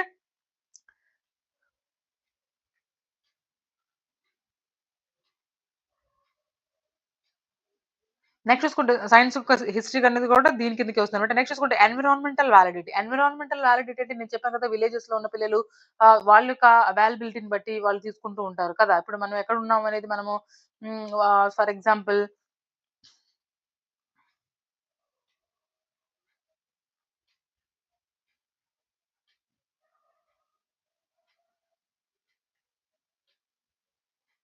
వాళ్ళెక్కడుంటున్నారు? వాళ్ళు ఏ ఏరియాలో ఉంటున్నారు? వాళ్ళకి అవైలబిలిటీ ఉందా? లేదా? మనం తీసుకున్న వాళ్ళ యొక్క ఎన్వైర్న్‌మెంట్‌కి సంబంధించిన ఎగ్జాంపుల్స్ తీసుకునే విధంగా ఆ ఎగ్జాంపుల్స్‌ని మనం కరిక్యులంలో ఇంక్లూడ్ చేసుకోవాలనమాట. ఓకే. అలాంటి ఎగ్జాంపుల్స్ మాత్రం తీసుకొని మనం తీసుకుంటే దాన్ని మనం ఎన్విరాన్మెంటల్ వాలిడిటీ అంటాము. సో, అలా ఫ్రేమ్ చేయాలి. అంటే ఇప్పుడు చూడండి ఇవన్నీ కూడా మనకి ఇంక్లూడ్ చేసుకోవాలి. దీన్ని బేస్ చేసుకొని మన కరిక్యులంని ఫ్రేమ్ చేసుకోవాలి యాస్ ఎ టీచర్‌గా. కాగ్నిటివ్ వాలిడిటీగా, ఇంకా కంటెంట్ వాలిడిటీగా ఉండాలి. ప్రాసెస్ వాలిడిటీ, ఇంకా historic validity and environmental validity, ethical validity. Ethical validity అంటే ఎథిక్స్ ఏవైతే ఉంటాయో వాటిని పిల్లల్లో బిల్డ్ చేసేలాగా హానెస్టీ, కోఆపరేషన్ ఇవన్నీ కూడా పిల్లల్లో బిల్డ్ అయ్యేలాగైతే మనం ఏది తప్పు, ఏది రాంగ్ అని తెలుసుకునే విధంగా వాళ్ళు. ఇది మంచా, చెడా అనేది మనకి అంటే ఇది ఎక్స్‌పెరిమెంట్ చేసుకుంటే మనం ఏం తెలుసుకుంటున్నాము, ఇది రైటా, ఇది రాంగ్ అనేది వాళ్ళకి తెలుసుకునే విధంగా అయితే కరిక్యులమ్‌నయితే మనం ఫ్రేమ్ చేసుకోవాలి. ఓకే. సో, ఇది మనకి ఎథికల్ వాలిడిటీ అనమాట. ఓవరాల్‌గా మనం చూసుకోవాలంటే కరిక్యులమ్ అనేది దీన్ని బేస్ చేసుకొనైతే మనము ఫ్రేమ్ చేసుకోగలం. చూసుకుంటే మనకి next approaches of the science curriculum. Approaches కూడా ఇంపార్టెంటేనండి మనకి. మోస్ట్‌లీ మనకి ఇంటిగ్రేటెడ్ అప్రోచ్ మీద క్వెషన్స్ రావడానికైతే ఛాన్సెస్ ఉన్నాయి. సో, చూసుకుంటే అంటే చూడండి ఇక్కడ అప్రోచెస్ ఆఫ్ ద కరిక్యులమ్ దేని గురించి మాట్లాడుతుంది? There are 2 major approaches regarding the organisation of the science curriculum. Science కరిక్యులమ్‌లో మనకి మేజర్‌గా 2 అప్రోచెస్ అయితే ఉన్నాయన్నమాట. ఒకటి డిసిప్లినరీ అప్రోచ్ అండ్ ఇంకా ఇంటిగ్రేటెడ్ అప్రోచ్. అంటే డిసిప్లినరీ అప్రోచ్‌ని మనం ట్రెడిషనల్ అప్రోచ్ అని కూడా అంటాము. మనం ట్రెడిషనల్ మెథడ్స్ ఉపయోగించి ఏదైతే మనం పిల్లలకి నేర్పిస్తామో, ట్రెడిషనల్ మెథడ్స్‌ని ఏవైతే మనం యూజ్ చేస్తున్నామో మన కరిక్యులంలో అవి లెక్చర్ మెథడ్ అయినా కావచ్చు, ఇంకా డెమాన్‌స్ట్రేషన్ మెథడ్ అయినా కావచ్చు. ఇవన్నీ మెథడ్స్ మనం ఏమంటాం ట్రెడిషనల్ మెథడ్స్ అంటాం కదా! సో, అంటే ఇక్కడ టీచర్ సెంట్రిక్ ఎడ్యుకేషన్ అన్నమాట. టీచర్ సెంట్రిక్ ఎడ్యుకేషన్ అనేది మనకిక్కడ ఉంటుంది. సో, దీన్ని మనం ఇక్కడ అబ్జర్వ్ చేస్తామన్నమాట. సో, దాన్ని మనం ఏమంటామంటే disciplinary approach of science teaching అంటాము. Disciplinary approach of science curriculum అంటాము. ఓకే. సో, చూడండి ఇక్కడ disciplinary approach this approach is also known KNOWN ఇక్కడ. Known as a subject approach or the traditional approach. దీన్ని మనం ఏమని చెప్తున్నామంటే సబ్జెక్ట్ అప్రోచ్ కానీ ఇంకా ట్రెడిషనల్ అప్రోచ్ అని కూడా అంటామనమాట. ఎందుకంటే ఒక ట్రెడిషనల్ మెథడ్స్‌ని వాళ్ళు ఫాలో అవుతారు. నెక్స్ట్ చూసుకుంటే characteristics of the disciplinary approach. దాని యొక్క క్యారెక్టరిస్టిక్స్ ఏంటి అనేది మనం ఒకసారి గమనిద్దాం. అయితే మనకి ఏమేమి ఉండాలి ఒక పాయింట్స్ ఒకసారి చదువుకుందాము. ఇన్ డెప్త్ కాన్సెప్చువల్ నాలెడ్జ్ అనేది అంటే మనం ఏ కాన్సెప్ట్ తీసుకుంటున్నామో, ఏం టీచ్ చేస్తున్నాం అనేది మనకి ఆ నాలెడ్జ్ అంటే ఆ కాన్సెప్ట్ మీద వాళ్ళకి డెప్త్ నాలెడ్జ్ ఉండాలి. ఓకే. అంటే చాలా లోతుగా అంటే బాగా ఎక్స్‌ప్లెయిన్ చేయగలగాలి. ఫర్ ఎగ్జాంపుల్ ఒక సీడీపీ చెప్తున్న టీచర్ ఎవరైతే ఉన్నారో వాళ్ళని వచ్చి మ్యాథ్స్ చెప్పమంటే లేదంటే ఫర్ ఎగ్జాంపుల్ సోషల్ టీచర్ ఎవరైతే ఉన్నారో, ఎస్ఎస్‌టీ టీచర్ ఎవరైతే ఉన్నారో వాళ్ళని మ్యాథ్స్ చెప్పమనో అంటే వాళ్ళకి చెప్పగలుగుతారా? అంత అంటే ఎలా అయితే మ్యాథ్స్ టీచర్ ఎక్స్‌ప్లెయిన్ చేయగలుగుతున్నారో, అలా సోషల్ టీచర్ ఎక్స్‌ప్లెయిన్ చేయలేరు. ఆఫ్‌కోర్స్ వీళ్ళు కూడా మ్యాథ్స్ వచ్చుండొచ్చు. కానీ వీళ్ళు చెప్పిన విధంగా అయితే వీళ్ళు ఎక్స్‌ప్లెయిన్ చేయగలలేరు. కదా! సో, అందుకని ఇన్ డెప్త్ కాన్సెప్చువల్ నాలెడ్జ్ మనం ఏ కాన్సెప్ట్ తీసుకుంటున్నామో, మనం ఎలా ఎక్స్‌ప్లెయిన్ చేయగలుగుతున్నాం అని కూడా చాలా ఇంపార్టెంట్. పిల్లలకి అది అర్థమవుతుందా లేదా? డిసిప్లినరీ బేస్డ్ అయితే ఉండాలి. డిసిప్లిన్ అయితే మీకు తెలుసు కదా! క్రమశిక్షణ బేస్ చేసుకొని అయితే ఆ టీచింగ్ అయితే ఉండాలి. అంటే ఇక్కడ అంటే దీనికి అర్థం ఏంటంటే ఫర్ ఎగ్జాంపుల్ మనం ఏదైనా టీచర్ బోర్డ్ మీద ఏదైనా ఎక్స్‌ప్లెయిన్ చేస్తున్నారంటే పిల్లలు డిసిప్లైన్డ్‌గా వినగలగాలి. ఓకే. సో, పిల్లలు వింటూ ఉంటంలో వాళ్ళు అంటే ఎదురు క్వెషన్‌లు ఎయరిక్కడ. ఈ డిసిప్లినరీ అప్రోచ్‌లో పిల్లలు ఎవరైతే ఉన్నారో జస్ట్ వింటూ ఎళ్తారు. ఎగ్జామ్స్ రాసుకుంటారు. సర్టిఫికేట్స్ తీసుకుంటారు. సో, ఇంతవరకే పాసిబుల్ అవుతుందనమాట. వీళ్ళకి ఎదురు ఎంక్వైరీ చేసి క్వెషన్స్ ఎయగలగడం అలాంటియేమి ఉండవనమాట. సో, అంటే ఈ డిసిప్లినరీ అప్రోచ్ అనేది దీన్ని బేస్ చేసుకొని ఉంటుంది. కంటెంట్ బేస్డ్ కంటెంట్ మనం మనం తీసుకున్న కంటెంట్ కంప్లీట్ అయిందా లేదా? యూనిట్ టెస్ట్ అంటే ఇయర్ ఎండింగ్ వరకే హాఫ్ ఇయర్లీ ఎగ్జామ్స్ వరకి ఎంతవరకి మీకు టైమ్ టేబుల్‌లో మీకు కరిక్యులంలో ఎంతవరకు మీకు సిలబస్ ఉందో ఆ సిలబస్ కంప్లీట్ అయిందా లేదా? దాని మీదే బేస్ చేసుకొని ఉంటుంది. Source of the knowledge and information అంటే source of the knowledge and information ఎంత మనము ప్రొవైడ్ చేయగలుగుతున్నామో, ఎంత నాలెడ్జ్ ఇవ్వగలుగుతున్నాం దాని మీద అయితే ఉంటుందన్నమాట. Chalk and talk based teaching అయితే ఉంటుంది. అయితే అంటారు దీన్ని. సో, ఎందుకంటున్నారంటే ఫర్ ఎగ్జాంపుల్ మనం ఇక్కడ ఎక్స్‌ప్లెయిన్ చేస్తున్నామని చెప్పుకున్నాం కదా! జస్ట్ ఎక్స్‌ప్లెయిన్ చేస్తున్నారు. పిల్లలు దాన్ని యాక్సెప్ట్ చేస్తున్నారు. ఎట్లా ఉన్నా కూడా యాక్సెప్ట్ చేస్తున్నారు. ఎలా వస్తుంది? ఎందుకు మనం యాక్సెప్ట్ చేయాలి అనేది గురించి మనం ఇక్కడ మాట్లాడుకోవట్లేదు కదా! అందుకని జస్ట్ దీన్ని మనము chalk and talk based teaching అని కూడా అంటాము. మాస్టర్ ఆఫ్ ద సబ్జెక్ట్ అంటే text book is the main authority. అంటే మాస్టర్ ఆఫ్ ద సబ్జెక్ట్ అంటే ఏంటి? ఆ సబ్జెక్ట్ మీద పట్టు ఉండడం. ఇప్పుడు మ్యాథ్స్ టీచర్ మ్యాథ్స్ చెప్తున్నారంటే వాళ్ళకి ఎక్కువ పట్టు ఉండబట్టే కదా! సో, సైన్స్ చెప్తున్నారంటే సైన్స్ మీద పట్టు ఉండబట్టే కదా! సో, అలా మాస్టర్ ఆఫ్ ద సబ్జెక్ట్ అంటే వాళ్ళ యొక్క దాని మీద స్కిల్స్ అయితే ఎక్కువ ఉంటాయి. Text book is main authority అంటే టెక్స్ట్ బుక్‌లో ఏముందో టెక్స్ట్ బుక్‌లో మనం ఏముందో దాని గురించే మాట్లాడతాం అనమాట. దాన్ని కంప్లీట్ చేస్తున్నామా లేదా? టెక్స్ట్ బుక్‌లో ఉన్న ఎక్సర్‌సైజ్‌లు కంప్లీట్ చేయగలుగుతున్నామా లేదా? సో, దీని గురించైతే మనం మాట్లాడడం అనేది జరుగుతుంది. అందుకని దీన్నేమని చెప్తున్నామంటే మనం డిసిప్లినరీ అప్రోచ్. ఈ డిసిప్లినరీ అప్రోచ్‌కి మరొక పేరు ఏమని చెప్పుకున్నాం మనము? ట్రెడిషనల్ అప్రోచ్ అని చెప్పుకున్నాం. ఎందుకంటే ట్రెడిషనల్ మెథడ్స్‌ని ఫాలో అవుతుంది ఇక్కడ కదా! సో, టెక్స్ట్ బుక్‌ని ఫాలో అవ్వడము, టీచర్ ఏం చెప్తే అది యాక్సెప్ట్ చేయడము. సో, ఇవన్నీ మనకి దేని కిందకొస్తాయి? Traditional approach teacher centric education కిందకైతే రావడం జరుగుతుంది కదా! సో, నెక్స్ట్ చూసుకుంటే మనకి ఇంకా ఇంటిగ్రేటెడ్ అప్రోచ్. ఇది ఇంపార్టెంట్ అని చెప్పుకున్నాం కదా! ఎందుకు ఇంపార్టెంటో ఒకసారి మాట్లాడుకుందాం. చూడండి. An integrated approach allows learners to explore, gather, process, refine and present the information about the topics they want to investigate without the constraints imposed by the traditional subject barriers. అంటే traditional మెథడ్స్‌లో ఏవైతే మనకి problems face చేస్తున్నామో వాటిని నుంచి తప్పించుకునేలాగా అంటే వాటిని eliminate చేసేలాగా వాటిని మనము తీసేసి ఇంకా మనం అంటే ఏదైనా మనం తెలుసుకోవాలి అంటే మనం ఏదైనా నేర్చుకుంటున్నామంటే ఏదైనా యాక్సెప్ట్ చేస్తున్నాము అంటే దాన్ని ఎక్స్‌ప్లోర్ చేసి దాన్ని గ్యాదర్ చేసి అంటే మనం ఎందుకొస్తుంది? ఎలా వస్తుంది? మనం దీన్ని నేర్చుకోవడం వల్ల మనం ఎంతవరకి మన నిజ జీవితంలో అప్లై చేయగలుగుతున్నాం? మన డైలీ డైలీ లైఫ్‌లో ఎంత యూజ్ ఉంటుంది? అనే దాని గురించి మాట్లాడుతుంది ఇంటిగ్రేటెడ్ అప్రోచ్ కదా! సో, చూసుకుంటే మనకి దేనికి ఉపయోగపడుతుంది? వీటి యొక్క లక్షణాలు ఎలా ఉండాలి అంటే చూడండి హోలిస్టిక్ అండ్ ఇంటర్ కనెక్టెడ్ ఒకదానికొకటి కనెక్ట్ చేసి కోరిలేటెడ్ చేసి చెప్పడం అన్నమాట. చెప్పాను కదా! ఓన్లీ సైన్స్ సబ్జెక్ట్ గురించి మాట్లాడుతుంటే సైన్స్ గురించే మాట్లాడడం కాదు. దీనిలోనే మనకి ఇంగ్లీష్ వొకాబులరీ గురించి మాట్లాడతాము, ఆర్ట్ గురించి మాట్లాడతాము, ఎస్ఎస్టీ గురించి మాట్లాడదాం, మ్యాథ్స్ గురించి మాట్లాడదాం. అలా కంపేర్ చేస్తూ ఆల్ రౌండ్ డెవలప్‌మెంట్ హాలిస్టిక్ అంటే ఇక్కడ ఆల్ రౌండ్ అన్నమాట. పిల్లల యొక్క మెంటల్, ఫిజికల్ మోరల్ డెవలప్‌మెంట్ కోసం కూడా ఇది ఉపయోగపడుతుంది. ఇంటిగ్రేటెడ్ అప్రోచ్ అనేది కరిక్యులమ్ అనేది మనం అలా ఫ్రేమ్ చేసుకోగలగాలి. థీమ్ బేస్డ్ అంటే ప్రాబ్లమ్ సాల్వింగ్. పిల్లలు వాళ్ళ యొక్క ప్రాబ్లమ్స్ వాళ్ళు వన్ బై వన్ సాల్వ్ చేసుకోగలగాలి. స్టెప్స్ ఫాలో అవ్వడం అన్నమాట. ప్రాబ్లమ్ సాల్వింగ్ స్టెప్స్ ఏవైతే ఉంటాయో వాటి వన్ బై వన్ ఫాలో అవ్వడము. యాక్యురేట్ రిజల్ట్స్‌ని మనము ఫ్రేమ్ రిప్రజెంట్ చేసుకోగలుగుతాము. దాన్ని మనము ప్రాబ్లమ్ బేస్డ్ లెర్నింగ్ అంటారు. అంటే ఈ ప్రాబ్లమ్ బేస్డ్ లెర్నింగ్‌ని ఇంక్లూడ్ చేసుకోవాలి. ఇంటిగ్రేటెడ్ అప్రోచ్ కరిక్యులమ్‌లో ఇక్కడ మనం ఏదైతే ఉంది ఇంటిగ్రేటెడ్ అప్రోచ్ కరిక్యులమ్ కదా! ఇది మనం మాట్లాడుతుంది. సో, ఈ ఇంటిగ్రేటెడ్ అప్రోచ్ కరిక్యులమ్‌లో ఈ ప్రాబ్లమ్ బేస్డ్ లెర్నింగ్‌ని ఇంకా థీమ్ బేస్డ్ లెర్నింగ్ ఏం మాట్లాడుతున్నాం మనం ఏం మాట్లాడుకున్నా కూడా ఒక థీమ్ లాగా థీమ్ బేస్ చేసుకొని మాట్లాడుకుంటూ ఎక్స్‌ప్లెయిన్ చేయగలిగేలాగైతే మనం దాన్ని బేస్ చేసుకొని కరిక్యులమ్‌ని ఫ్రేమ్ చేసుకోవాలి. Next child centred learning. ఇందాక మనం టీచర్ సెంటర్డ్ అని చెప్పుకున్నాం కదా! ఇక్కడ చైల్డ్ సెంటర్డ్ లెర్నింగ్ అయితే ఉంటుంది. పిల్లల్ని ఉద్దేశించి పిల్లల యొక్క ఆలోచనలను ఉపయోగించి, వాళ్ళ యొక్క ఇంట్రెస్ట్‌ని ఉపయోగించి, వాళ్ళ యొక్క ఏజ్ లెవెల్, వాళ్ళ యొక్క లెవెల్ కెపాసిటీస్ అండ్ క్యాపబిలిటీస్‌ని ఉపయోగించి అయితే మనం ఇక్కడ మాట్లాడుకోవాలి కదా! సో, నెక్స్ట్ చూసుకుంటే enquiry based and activity learning, active learning. Enquiry based అంటే చెప్పాం కదా! పిల్లలు వాళ్ళ యొక్క ఏమైతే యాక్సెప్ట్ చేసుకుంటున్నారో ఎందుకు అలా వచ్చింది అంటే వాళ్ళని ఆ ఇన్ఫర్మేషన్‌ని ఎక్స్‌ప్లోర్ చేసి ఇంకా గ్యాదర్ చేసేసి ఇన్ఫర్మేషన్ అయితే అలా గ్యాదర్ చేసుకుంటూనుంటారు. అంటే వాళ్ళ చుట్టుపక్కలున్న ఎన్వైర్న్‌మెంట్‌ని ఎక్స్‌ప్లోర్ చేసి ఇన్ఫర్మేషన్ అయితే గ్యాదర్ చేస్తారు. ఈ ఈ మాట చెప్పింది ఎవరంటే మనకి పియాజే మనం పెడగోజిలో కూడా చదువుకొని ఉంటాం కదా! సో, అలాంటి లెర్నింగ్ అయితే కావాలి. ఒక నాలెడ్జ్‌ని ఒక చైల్డ్ డెవలప్‌మెంట్ మంచిగా ఉండాలంటే నాలెడ్జ్‌ని ఎలా కన్‌స్ట్రక్ట్ చేసుకోవాలి వాళ్ళు సొంతగా ఎక్స్‌ప్లోర్ చేసి అయితే మనం నాలెడ్జ్‌ని అయితే గెయిన్ చేసుకోగలగాలి కదా! నెక్స్ట్ చూసుకుంటే మనకి రియల్ వరల్డ్ రిలవెన్స్ అంటే నిజ జీవితానికి వాళ్ళ యొక్క రియల్ లైఫ్‌కి సంబంధించి, వాళ్ళ డైలీ లైఫ్‌కి సంబంధించి చెప్పాను కదా! ఎంతవరకు మనం ఉపయోగిస్తున్నాము, మనం చెప్పింది వాళ్ళకి ఎంతవరకు అర్థమవుతుంది, వాళ్ళ డైలీ లైఫ్‌లో ఎంతవరకు ఉపయోగపడుతుందని కూడా అనేది మనకి చాలా ఇంపార్టెంట్ అనేది చెప్పుకోవచ్చు కదా! నెక్స్ట్ చూసుకుంటే మనకి ఫ్లెక్సిబుల్ కరిక్యులమ్. కరిక్యులమ్ అనేది అంటే ఇప్పుడు నేనేం చెప్పాను ఒక ఫర్ ఎగ్జాంపుల్ అక్కడ ఏం మాట్లాడుకున్నాం మనం ఒక హాఫ్ ఇయర్లీ ఉందంటే హాఫ్ ఇయర్లీ లోపు ఇది కంప్లీట్ చేసుకోగలగాలి. ఈ సిలబస్‌ని కంప్లీట్ చేసి హాఫ్ ఇయర్లీ ఎగ్జామ్స్ తర్వాత దాని గురించి మనం మాట్లాడడం కదా! అట్లా ఉండాలి. కానీ ఏదైనా చేంజెస్ వచ్చినాయనుకోండి దాన్ని మనం యాక్సెప్ట్ చేయగలగాలి. ఫ్లెక్సిబిలిటీ ఉండాలి. మనకి రిజిడ్ ఉండకూడదు. ఫిక్స్‌డ్‌గా మనం అంటే అదే ఫాలో అవ్వాలి. ఈ ఈ యూనిట్ టెస్ట్‌కి ఇదే మనం చెప్పాలి. నెక్స్ట్ మనం చెప్పకూడదు. ఏదైనా ఎక్స్‌ట్రా నాలెడ్జ్ ఉంటే టెక్స్ట్ బుక్ సంబంధించింది కాకుండా ఎక్స్‌ట్రా నాలెడ్జ్ మనం గ్యాదర్ చేసి తీసుకురాకూడదు. గ్యాదర్ చేసి మనం కరిక్యులంలో ఇంక్లూడ్ చేయకూడదు. అలా మనం మాట్లాడకూడదనమాట. సో, ఫ్లెక్సిబిలిటీ అయితే మనం చూపించాలి కరిక్యులంలో. నెక్స్ట్ యూజ్ డైవర్స్ ఎన్వైర్న్మెంట్స్ పిల్లల్ని ఓన్లీ క్లాస్ రూమ్‌లో కూర్చోబెట్టే కాకుండా outside of the class room లేదంటే field visits okay. Field visits కానీ, ఇంకా ఎక్కడికైనా బయటికి తీసుకెళ్ళి ల్యాబ్స్ వీటన్నిటిని తీసుకెళ్ళి కూడా మనము టీచింగ్ చేయగలగాలి. అది మనకి డైవర్స్ లెర్నింగ్స్ అయితే మనం మాట్లాడుకోవచ్చు. Next skill integration.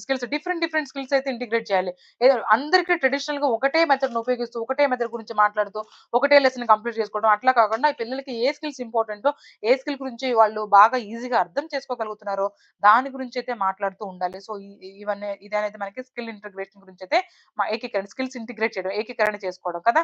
నైపుణ్యాలను ఏకీకరించుకోవడం. నెక్స్ట్ చూసుకుంటే మనకి ఇవన్నీ కూడా చాలా ఇంపార్టెంట్ అనమాట. సో, ఇంటిగ్రేటెడ్ అప్రోచ్ కరిక్యులమ్ అనేది దేని గురించి మాట్లాడుతుందంటే ఇవన్నీ కూడా మనము మన కరిక్యులమ్‌లో ఉంచగలగాలి. నెక్స్ట్ చూసుకుంటే మనకి ఇంకా దీని మీద క్వెషన్స్ ఎలా అడిగినది ఒకసారి చూద్దాం.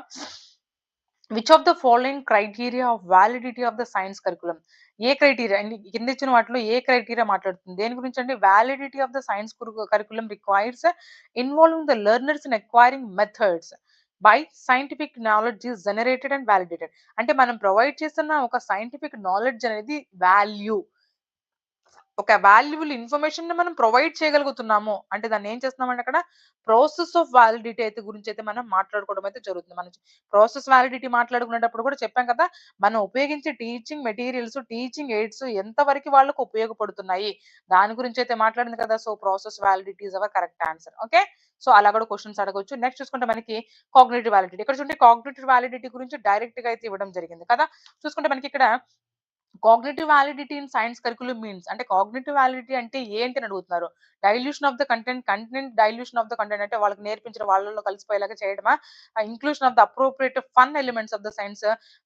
ఫన్ ఎలిమెంట్స్ సైన్స్ యొక్క ఫన్ ఎలిమెంట్స్‌ని మనం ఇంక్లూడ్ చేసుకోగలగడమా? మనం తీసుకోగలగడమా? Inclusion of the how concept the science evolve over the time. Ah, కా కా అంటే సైన్స్ కాన్సెప్ట్స్‌ని తీసుకోగలగడం. అంటే అది ఎంత అర్థమైంది ఏంటి దాని గురించి పట్టించుకోకుండా సైన్స్ కాన్సెప్ట్స్‌ని తీసుకుంటాం. Science concept evolve over the time ఎలా ఉంటాయి అనేది మనం తీసుకోగలగటం. అలానా? కాదు కదా! Adaptation of the content as per the cognitive level. చూడండి ఇక్కడ కాగ్నిటివ్ లెవెల్, కాగ్నిషన్ స్కిల్స్ ఏవైతే ఉంటాయో వాళ్ళు ఎంతవరకు అర్థం చేసుకుంటున్నారు, వాళ్ళు ఎంతవరకు అటెన్షన్ స్పాన్ ఎంతవరకు ఉంది, వాళ్ళు ఎంతవరకు కాన్సంట్రేట్ చేయగలుగుతున్నారు, వాళ్ళ యొక్క కాగ్నిటివ్ లెవెల్‌ని బట్టి చెప్పేదే కాగ్నిటివ్ వాలిడిటీ. గుర్తుపెట్టుకోండి పిల్లలు వాళ్ళ యొక్క ఏజ్ లెవెల్ కానీ, వాళ్ళ యొక్క మెంటల్ స్కిల్స్ కానీ, కాగ్నిషన్ స్కిల్స్ అంటే మీకు తెలుసు కదా! సో, దాని గురించి మాట్లాడుతుంది. So, option D is correct here for the cognitive validity of the curriculum. Next చూసుకుంటే మనకి which of the following validities of the good science education curriculum is satisfied with the activity and experiment. ఇక్కడ చూడండి activities గురించి మాట్లాడుతున్నారు, ఇంకా experiments గురించి అయితే మాట్లాడుతున్నారు. అది దేని గురించి మనం ఎక్కడ వాడతాం ఈ యాక్టివిటీస్‌ని, ఎక్స్పెరిమెంట్స్‌ని? ఏ వాలిడిటీ అంటే ఇవి వాడడం వల్ల అంటే ఈ కింద ఇచ్చిన ఆప్షన్స్‌లో ఏవి వాడడం వల్ల సైన్స్ ఎడ్యుకేషన్ అనేది మనం మంచిదని చెప్పుకోవడం. Good good science education curriculum అని చెప్తామంటే ప్రాసెస్ వాలిడిటీ. యాక్టివిటీస్‌ని ఇంక్లూడ్ చేసి చెప్తాను కదా! మనం ఉపయోగించే టీచింగ్ మెథడ్స్ అన్నమాట కదా! సో, ఇక్కడ మనకి ఆప్షన్ డి అనేది కరెక్ట్ ఆప్షన్ అవుతుంది.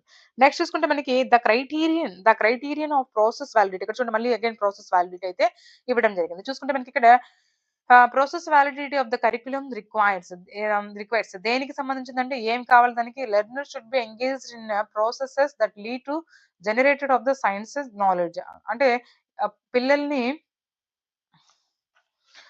లెర్నర్స్ షుడ్ బి ఎంగేజ్డ్‌గా ఉండేలాగా ఎలాగా? In process that lead to generation of the science knowledge. Science నాలెడ్జ్‌ని నేర్చుకోవడంలో పిల్లల్ని ఎంగేజ్డ్‌గా ఉంచగలగటం.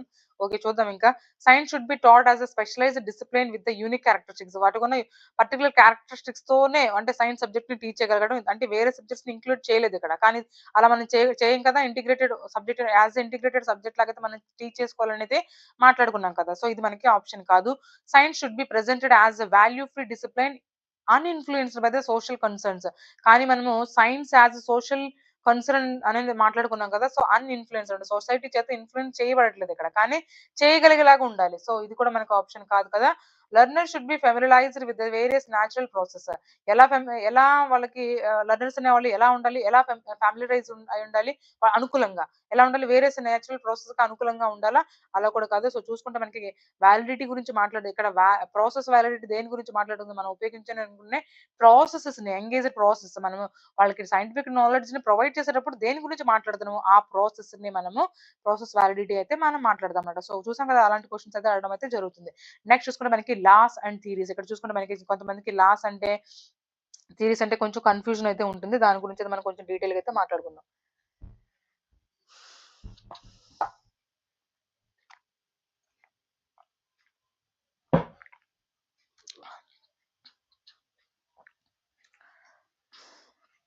సో చూడండి ఇక్కడ laws describes what happens while theories explain why it happens. అంటే ఏమి సంభవిస్తుంది? దేని గురించి మాట్లాడుతున్నాం మనము అని చెప్పేది మనకి లాస్ మాట్లాడతాయన్నమాట.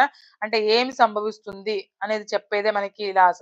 అది ఎందుకు సంభవిస్తుంది అనేది మాట్లాడేది మనకి థియరీస్ అన్నమాట. థియరీస్ అనేవి అది అది అది ఎందుకలా అయింది? అది ఎందుకలా సంభవించింది? అది ఎలా ఎందుకు మనం చేయగలిగాము? అంటే ఎలా చేయగలిగాము? ఏం చేయగలిగాము అంటే లాస్ మాట్లాడితే మనం ఎందుకు చేయాలి? ఎందుకు చేస్తున్నాము అనే దాని గురించి మాట్లాడేది మనకి థియరీస్ అన్నమాట. చూసుకుంటే మనకి a scientific law is a description of the phenomena observed. మనం అబ్జర్వ్ చేసిన అంటే ఏదైతే ఉందో మనం ఏదైనా ఎక్స్‌పెరిమెంట్ చేయడానికి ఏదైనా మనం అబ్జర్వ్ చేస్తాం కదా! అబ్జర్వేషన్స్ ఏవైతే ఉన్నాయో వాటి యొక్క డిస్క్రిప్షన్ అన్నమాట. It does not talk about why the phenomena is important. ఆ ఫినామినా ఎందుకు ఇంపార్టెంట్, మనం తీసుకున్న ఆ ఫినామినా అనేది ఆ మ్యాటర్ అనేది మనకి ఎందుకు ఇంపార్టెంట్ అని గురించి మాట్లాడదు ఇక్కడ. సో, మనం అబ్జర్వేషన్ చేసిన దాని గురించి మాట్లాడుతుంది. అంటే దాని గురించి మాట్లాడుతుంది కానీ అది ఎందుకు అట్లా సంభవించిందనేది ఎందుకు అలా జరుగుతుందనైతే మాట్లాడట్లేదు కదా! So, predominantly deals with the how a process occurs. అయితే ఎలా సంభవించిందని గురించి కూడా మనం మాట్లాడుతాం. చెప్పుకున్నాం కదా! వాట్ అండ్ హౌ అంటే మనకిక్కడ వాట్ అండ్ హౌ అని దాని గురించే మాట్లాడేది. వాట్ అండ్ హౌ గురించి మనకు మాట్లాడేది లాస్ అన్నమాట. ఓకే. నెక్స్ట్ చూసుకుంటే మనకి థియరీస్ ఏవైతే ఉన్నాయో థియరీస్ మనకి వై ఎందుకు సంభవిస్తున్నాయి? ఎందుకు అలా ఏర్పడ్డాయి? ఎందుకు మనం తీసుకోవాలి? ఎందుకు అలా యాక్సెప్ట్ చేయాలని గురించి మాట్లాడేవి మనకి థియరీస్ అన్నమాట. అయితే ఇక్కడ చూసుకుంటే మనకి న్యూటన్స్ లా ఆఫ్ మోషన్ మనకందరికి తెలిసిందే కదా! న్యూటన్స్ ఫస్ట్ లా, సెకండ్ లా, థర్డ్ లా ఏవైతే ఉన్నాయో అంటే ఫస్ట్ లా ఏమని చెప్తుంది మనకి ఒక ఆబ్జెక్ట్ ఉంది. ఒక స్టాటిక్ ఆబ్జెక్ట్ అంటే ఒక ఫిక్స్డ్ ఆబ్జెక్ట్ ఉంది. మనము ఏదైనా ఒక ఫోర్స్ వచ్చి అప్లై చేయనంత వరకు ఆ ఆబ్జెక్ట్ అక్కడే ఉంటుంది కదా! సో, ఏదైనా ఎక్స్టర్నల్ ఫోర్స్ వచ్చి అంటే దాని మీద ఎఫెక్ట్ అయ్యేంత వరకు కూడా అది అక్కడే ఉంటుంది. ఫర్ ఎగ్జాంపుల్ ఒక ఆబ్జెక్ట్ అనేది స్ట్రెయిట్‌గా ఎళ్తుంది. తన పాత్‌లో తను ఎళ్తూ ఉంది. ఏదో ఒక ఫోర్స్ వచ్చి దాన్ని డిస్టర్బ్ చేయనంత వరకు అది స్ట్రెయిట్ గానే వెళ్తుంది. లేదా ఏదన్నా వచ్చి దానికి ఇలా హిట్ చేసిందనుకోండి, దాని డైరెక్షన్ మార్చుకుంటుంది. సో, దాన్ని మనము ఫస్ట్ లా అయితే మనం అంటాం కదా! నెక్స్ట్ సెకండ్ లా చూసుకుంటే స్మాలర్ థింగ్స్ ఏవైతే ఉంటాయో దాని మీద మనము అంటే తక్కువ మాస్ ఉన్న వాటికి మనం తక్కువ ఫోర్స్ అయితే అప్లై చేస్తాము. ఎక్కువ మాస్ లార్జర్ మాస్ ఉన్న వాటికి అంటే ఎక్కువ మాస్ ఉన్న ఆబ్జెక్ట్స్ మనం తీసుకుంటే వాటి మీదకి ఎక్కువ ఫోర్స్ అయితే అప్లై చేయాల్సి ఉంటుంది. సో, మనం ఏమని చెప్పుకోవచ్చు? Force is directly proportional to mass అని చెప్పుకోవచ్చు కదా! అట్లాగే ఫోర్స్ దాని యొక్క యాక్సిలరేషన్ మీద కూడా డైరెక్ట్‌లీ ప్రపోర్షనల్ అని ఉంటుంది. దీన్నే మనం మాట్లాడుకుంటాము F=ma అని కూడా మనము సెకండ్ లా ఆఫ్ మోషన్ అని కూడా మనము మాట్లాడుకుంటాము. అయితే థర్డ్ లా ఏం చెప్తుంది మనకి ఇవన్నీ ఇలా ఈ లాస్ ఇలా చెప్తుందంటే మనం యాక్సెప్ట్ చేస్తున్నాం కదా! ఎందుకు ఇలా జరుగుతుందనైతే మనం మాట్లాడలేదు. సో, లాస్ అనేవి అలా ఉంటాయన్నమాట. సో, థర్డ్ లా అయితే ఇక్కడ చూడండి థర్డ్ లా దేని గురించి మాట్లాడుతుందంటే ఫర్ ఎగ్జాంపుల్ ఇక్కడ ఒక గోడ ఉంది. ఇక్కడ వాల్ ఒకటుంది అనుకుందాము. ఆ వాల్ మీదకి మనము బాల్ విసిరేసాము కదా! బాల్ విసిరేస్తే ఎంత ఫోర్స్‌తో విసిరేసామో, ఏ డైరెక్షన్‌లో విసిరేసామో, అదే డైరెక్షన్‌తో అంతే ఫోర్స్‌తో మనకి వెనక్కి తిరిగొస్తుంది. కదా! సో, అది మనకి థర్డ్ లా గురించైతే మాట్లాడుతుంది. సో, మనం అలా యాక్సెప్ట్ చేస్తున్నాం. సో, మనకి అది లాస్ అయితే ఫర్ ఎగ్జాంపుల్ మనం ఇలా తీసుకున్నాం. నెక్స్ట్ చూసుకుంటే మనం థియరీ గురించి మాట్లాడుకుందాం. A theory is an explanation of why a process occurs. It makes us appreciate the need of the particular natural phenomena. Along with that, it also describes several other pieces of the information about the phenomena, like vital observations and the results related to it. చూడండి ఇక్కడ దీని గురించి అయితే ఎందుకలా ఆ process ఎందుకు సంభవించింది? How how why a process occurs ఎందుకు ఆ ప్రాసెస్ వచ్చింది అనేది దాని గురించి అయితే మనకి మాట్లాడుతుంది. అంటే ఇక్కడ బిగ్ బ్యాంగ్ థియరీ ఎందుకు ఇవ్వడం అంటే ఎలా వచ్చింది? అంటే ఎందుకు ఈ బిగ్ బ్యాంగ్ థియరీ మానవుని ఉనికి తెలుసుకోవడానికి, అసలు మానవుని పుట్టుక అనేది తెలుసుకోవడానికి మనకి ఈ యూనివర్స్ అనేది మనకి ఎలా ఏర్పడిందని తెలుసుకోవడానికి మనకి బిగ్ బ్యాంగ్ థియరీ అయితే ఉపయోగపడుతుంది కదా! సో, మనకి ఎందుకు ఉపయోగపడుతుంది? మనం ఎందుకు ఉపయోగిస్తున్నాము అనేది గురించి మాట్లాడితే మనకి థియరీస్ అనమాట. చిన్న యొక్క డిఫరెన్స్ అనమాట. ఇది చిన్న యొక్క వేరియేషన్‌తో అయితే ఉంటాయి ఈ 2 కూడా. నెక్స్ట్ చూద్దాం దీని గురించి క్వెషన్స్ ఎలా అడిగారు ఏంటనేది. Which one of the following statement is true about the laws and theories అలా. ఇక్కడ ఇచ్చిన వాటికి లాస్ అండ్ థియరీస్ గురించి ఏది ట్రూ అనైతే అడగడం అయితే జరిగింది. చూద్దాం ఇక్కడ options. Theories becomes laws when validated. Theories అనేవి లాగా మారిపోతాయా? అవి వాలిడేట్ అయినప్పుడు థియరీస్ అనేవి లాస్ లాగా మారిపోతాయి. ఖచ్చితంగా మారిపోవు. లాస్ వేరే, థియరీస్ వేరే. Theories are found in biological science and only laws are found in physical science. అట్లా ఏం లేదు మనకి. మనకి ఫిజికల్ సైన్స్‌లోనే అంటే ఫిజిక్స్‌లోనే థియరీస్ ఉంటాయి. ఫిజిక్స్‌లోనే లాస్ ఉంటాయి. కెమిస్ట్రీలో ఉండవు అంటే అలా ఏం లేవు కదా! మనకి రెండు చోట్ల అయితే మనం చూస్తాం కదా! నెక్స్ట్ చూసుకుంటే మనకి theories and laws are the same. అంటే థియరీస్, లాస్ 2 సేమ్ అని చెప్తున్నారు. ఖచ్చితంగా కాదు కదా! ఇక్కడే మనం చెప్పేసేయొచ్చు. ఇక్కడ చూసుకుంటే మనకి laws are generalised descriptions of the relationship among the observable phenomena and the theories are explanations for the observable phenomena. అంటే ఇక్కడ మనకేం చెప్తున్నారు, ఒక జనరలైజ్డ్ మన అబ్జర్వేషన్స్ దగ్గర నుంచి మనం తీసుకున్న మన అబ్జర్వేషన్స్ దగ్గర నుంచి మనము తీసుకునే ఒక డేటాని మనం అనలైజ్ చేసేదాన్ని మనం ఏమని చెప్తున్నారంటే ఇక్కడ ఆ డిస్క్రిప్షన్స్ మనం లాస్ అని చెప్పుకుంటున్నాము. అలాగే మనకి ఈ ఎక్స్‌ప్లనేషన్స్ ఏవైతే ఉన్నాయో అంటే వాటికిచ్చే ఎక్స్‌ప్లనేషన్స్ ఏవైతే ఉన్నాయో వాటిని మనం థియరీస్ అనేది చెప్పుకుంటున్నాం. సో, ఇది మనకి కరెక్ట్ ఆప్షన్ అవుతుంది. ఓకే. నెక్స్ట్ చూసుకుంటే మనకి ఎన్‌సీఎఫ్ 2005 అండ్ ఎన్‌సీఎఫ్ 2023 ఇక్కడ మనకి ఇదే ఎన్‌సీఎఫ్‌ని మనకి ఎన్‌సీఎఫ్ ఎస్ఈ అని కూడా ఇవ్వడం జరుగుతుంది. అంటే ఇక్కడ national curriculum framework school education అన్నమాట. సో, దీని మీద అయితే ఫోకస్ చేయండి కొంచెం ఎక్కువగా. ఎందుకంటే ఇప్పటివరకైతే మనము ఏ పేపర్ చూసుకున్నా కూడా ఎన్‌సీఎఫ్ 2005 గురించి క్వెషన్స్ రావడం అయితే జరిగింది. బట్ ఇప్పుడు రీసెంట్‌గా పేపర్స్ కాబట్టి ఇప్పుడు చూసుకుంటే మనకి 2023 నుంచి కూడా అడగడానికి అంటే ఈ ఎన్‌సీఎఫ్ ఎస్ఈ 2023 గురించి అయితే క్వెషన్స్ అడగడానికి అయితే ఛాన్స్ అయితే ఉందన్నమాట. అంటే చిన్న మోడిఫికేషన్సే దీని గురించి ఇక్కడ ఏం లేదు. సో, ఫస్ట్ చూసుకుంటే మనకి దీని గురించి కూడా మనం చదువుకుందాం ఒకసారి. ఎందుకంటే ఇది కూడా ఇంపార్టెంట్ కదా! మేబీ ఇవ్వచ్చు కదా! సో, అందుకనేసి మనం ఎన్‌సీఎఫ్ 2005 గురించి మనం మాట్లాడుకొని, ఆ తర్వాత మనకి 2023 గురించయితే మాట్లాడుకుందాం. ఓకే. సో, చూసుకుంటే మనకిక్కడ ఎన్‌సీఎఫ్ గైడింగ్ ప్రిన్సిపల్స్ అయితే కొన్ని ఇచ్చిందనమాట మనకి. అయితే మనం ఎన్‌సీఎఫ్ 2005 ఎవరైతే చదువుకున్నారో వాళ్ళకైతే క్లియర్‌గా అయితే ఒక ఐడియా ఉంటుంది. ఏంటంటే మనకి ఇక్కడ ఈ ఎన్‌సీఎఫ్ దేని గురించి మాట్లాడుతుందంటే రోట్ మెమరైజేషన్ ఏదైతే ఉంటుందో మనం బై హార్ట్ చేసి నేర్చుకునే దాన్నయితే మనకి తొలగించేసింది. తీసేసి అంటే దీనికి బేస్ చేసుకొని ఉండకూడదు అని చెప్పింది.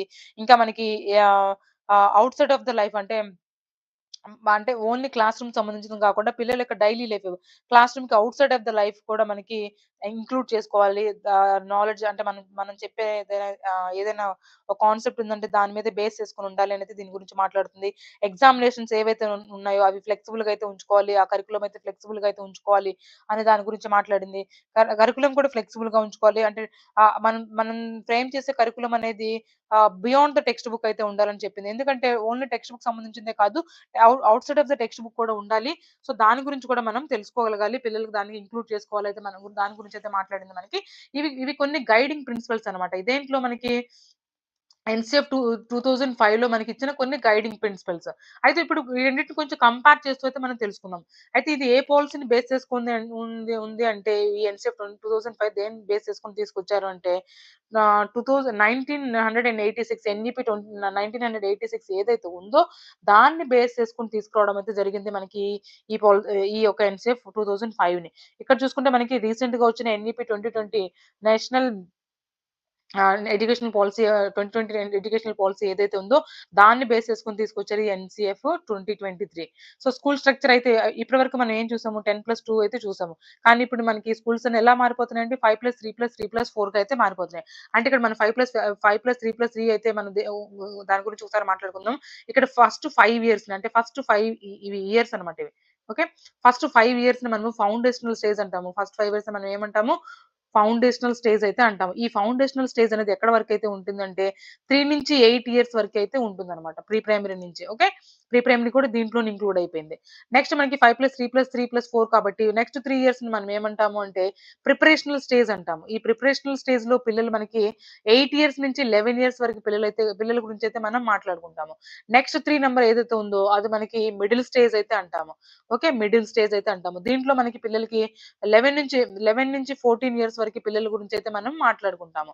నెక్స్ట్ మనకి 4 ఏదైతే ఉందో 5+3+3+4 4 గురించి అయితే ఏదైతే ఉందో మనకి సెకండరీ స్టేజ్ అన్నమాట. దీన్ని మనము సెకండరీ స్టేజ్ గురించయితే మాట్లాడతాం. ఇది మనకి 14 ఇయర్స్ నుంచి 18 ఇయర్స్ వరకైతే ఉండడం అయితే జరుగుతుంది. 9, 10, 11, 12 గురించి క్లాసెస్ గురించి ఇవి మాట్లాడడం అయితే జరుగుతుంది. సో, అలా అన్నమాట. దీన్ని ఒకసారి మీరు గుర్తుపెట్టుకోండి. ఇలా కూడా క్వెషన్స్ అడగడానికైతే ఛాన్సెస్ ఉన్నాయన్నమాట. ఓకే.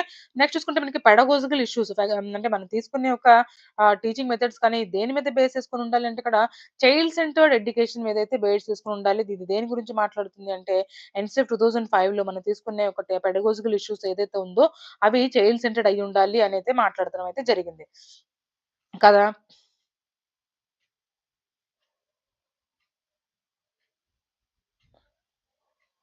నెక్స్ట్ చూసుకుంటే మనకి ఇక్కడ ఏం చూసుకున్నామండి?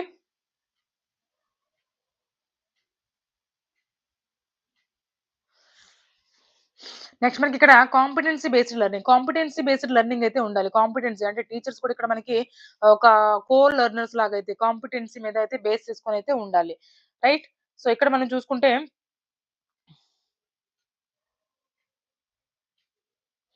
నెక్స్ట్ అసెస్‌మెంట్ అనేది మనకిక్కడ కంటిన్యూయస్ అండ్ కాంప్రిహెన్సివ్ ఎవాల్యుయేషన్ గురించి మనం మాట్లాడుకున్న తర్వాత కంటిన్యూయస్‌గా అయితే మనం ఎవాల్యుయేట్ చేస్తూ ఉండాలనేది దీన్ని మాట్లాడింది. అసెస్‌మెంట్ చేసుకుంటూ అయితే ఉండాలనైతే చెప్పింది. బట్ ఇక్కడ 360 డిగ్రీస్ మనం ఏదైతే ఒక అసెస్‌మెంట్ తీసుకున్నామో దాన్ని 360 డిగ్రీస్ గురించి మాట్లాడుకోవాలి. అంటే ఆల్ రౌండ్ డెవలప్‌మెంట్ లాగా అయితే మనం మాట్లాడుకోవాలి. టెక్నాలజీ ఇంటిగ్రేషన్ ఏదైతే ఉందో ఇక్కడ మనం ఇప్పటివరకైతే టెక్నాలజీని కొంచెం తక్కువగా వాడుకున్నాం. మనం ఇక్కడ చూసుకుంటే మనకి టెక్నాలజీ ఇంటిగ్రేషన్ అనేది చాలా స్ట్రాంగ్‌గా ఇన్‌ఫ్లూయెన్స్ అవుతుంది. ఎందుకంటే మనం తీసుకున్న వాటిలో ఇప్పుడు ఏఐ కూడా మన టీచింగ్ మెథడ్స్‌లో ఏఐని కూడా ఇంక్లూడ్ చేసుకుంటున్నాం కదా! నంబర్ ఆఫ్ స్కూల్స్ ఇప్పుడైతే ఆల్రెడీ ఏఐని ఉపయోగించి అయితే టీచింగ్ చేయడం అయితే స్టార్ట్ చేసింది. ఫర్ ఎగ్జాంపుల్ డిజిటల్ బోర్డ్స్ పెట్టుకోవడం కానీ కదా! ఇవన్నీ కూడా దాని గురించే వస్తాయి కదా! టెక్నాలజీ నువ్వు యూజ్ చేసుకోవడం కిందకే వస్తాయి కదా! సో, టెక్నాలజీ అనేది వాడకం అనేది చాలా ఎక్కువైతే ఇక్కడైందనమాట. ఇక్కడ మల్టీలింగ్విలిజం దేని గురించి మాట్లాడుతుంది ఇక్కడ లాంగ్వేజెస్ ప్రమోటెడ్. ఏ లాంగ్వేజ్‌ల గురించి తీసుకోవాలి అనేది గురించి ఇక్కడ మాట్లాడుతుంది. ఇక్కడ ఇది మదర్ టంగ్‌కైతే ఎక్కువ ప్రయారిటీనైతే ఇవ్వడం జరిగింది. సో, మనం చూసాం కదా! ఇంతకుముందు కొన్ని కొన్ని స్కూల్స్‌లో తెలుగు లాంగ్వేజ్ ఫర్ ఎగ్జాంపుల్ మన ఏపీ, తెలంగాణలో తెలుగు లాంగ్వేజ్ అనేది తక్కువుండేది. అన్ని ఇంగ్లీష్ మీడియం స్కూల్స్ అనేసి చెప్పేసి ఇంగ్లీష్, హిందీ తీసుకోవడం అయితే జరిగింది. బట్ ఇప్పుడు ఏం చేశారంటే ఈ ఎన్‌ఈపీ 2020లో మదర్ టంగ్ ఏదైతే ఉందో, మన తెలుగు ఏదైతే ఉందో ప్రతి ఒక్క రీజియన్‌కి సపోజ్ నేను తెలుగు స్టేట్ కాబట్టి తెలుగు గురించి మాట్లాడుతున్నాను. బట్ ప్రతి ఒక్క స్టేట్‌కి వాళ్ళ వాళ్ళ యొక్క మదర్ టంగ్ ఏదైతే ఉందో, వాళ్ళ మదర్ టంగ్ అయితే అప్ టు 8థ్ స్టాండర్డ్ వరకైతే కంపల్సరీగా చేయడం అయితే జరిగిందనమాట. కదా! సో, దాన్ని అంటే స్టేట్ స్కూల్స్‌లో మనం మాట్లాడుకుంటున్నాం కదా! సెంట్రల్ స్కూల్స్‌లో పెట్టడానికి లేదు కదా! సో, అలా మదర్ టంగ్‌కి ఎక్కువ ప్రయారిటీ ఇవ్వండి అయితే దాని గురించయితే చెప్తుంది. నెక్స్ట్ చూసుకుంటే సబ్జెక్ట్ గ్రూపింగ్. ఫిక్స్డ్ స్ట్రీమ్స్ అయితే మనం తీసుకుంటాం. ఇక్కడ మనకి పిల్లలకి చూస్ చేసుకోవడానికి వాళ్ళ యొక్క చాయిసెస్ అయితే ఇవ్వడం అయితే జరిగిందిక్కడ. Next vocational education, some life skills కొంతవరకు ఇది ఓకే. బట్ ఇక్కడ ఎర్లీ వొకేషనల్ ట్రైనింగ్ అయితే ఇవ్వడం జరిగింది. మనం చూసే ఉంటాము. ఎన్‌ఈపీ 2020 మాట్లాడుకునేటప్పుడు క్లాస్ 6 నుంచయితే క్లాస్ 6 నుంచయితే వొకేషనల్ ట్రైనింగ్ ఇవ్వండి అనేది మనం చెప్పడం అయితే జరిగింది కదా! సో, అందుకనేసి ఎర్లీ వొకేషనల్ ట్రైనింగ్ అనేది దీంట్లో ఇంక్లూడ్ చేయడం అయితే జరిగింది.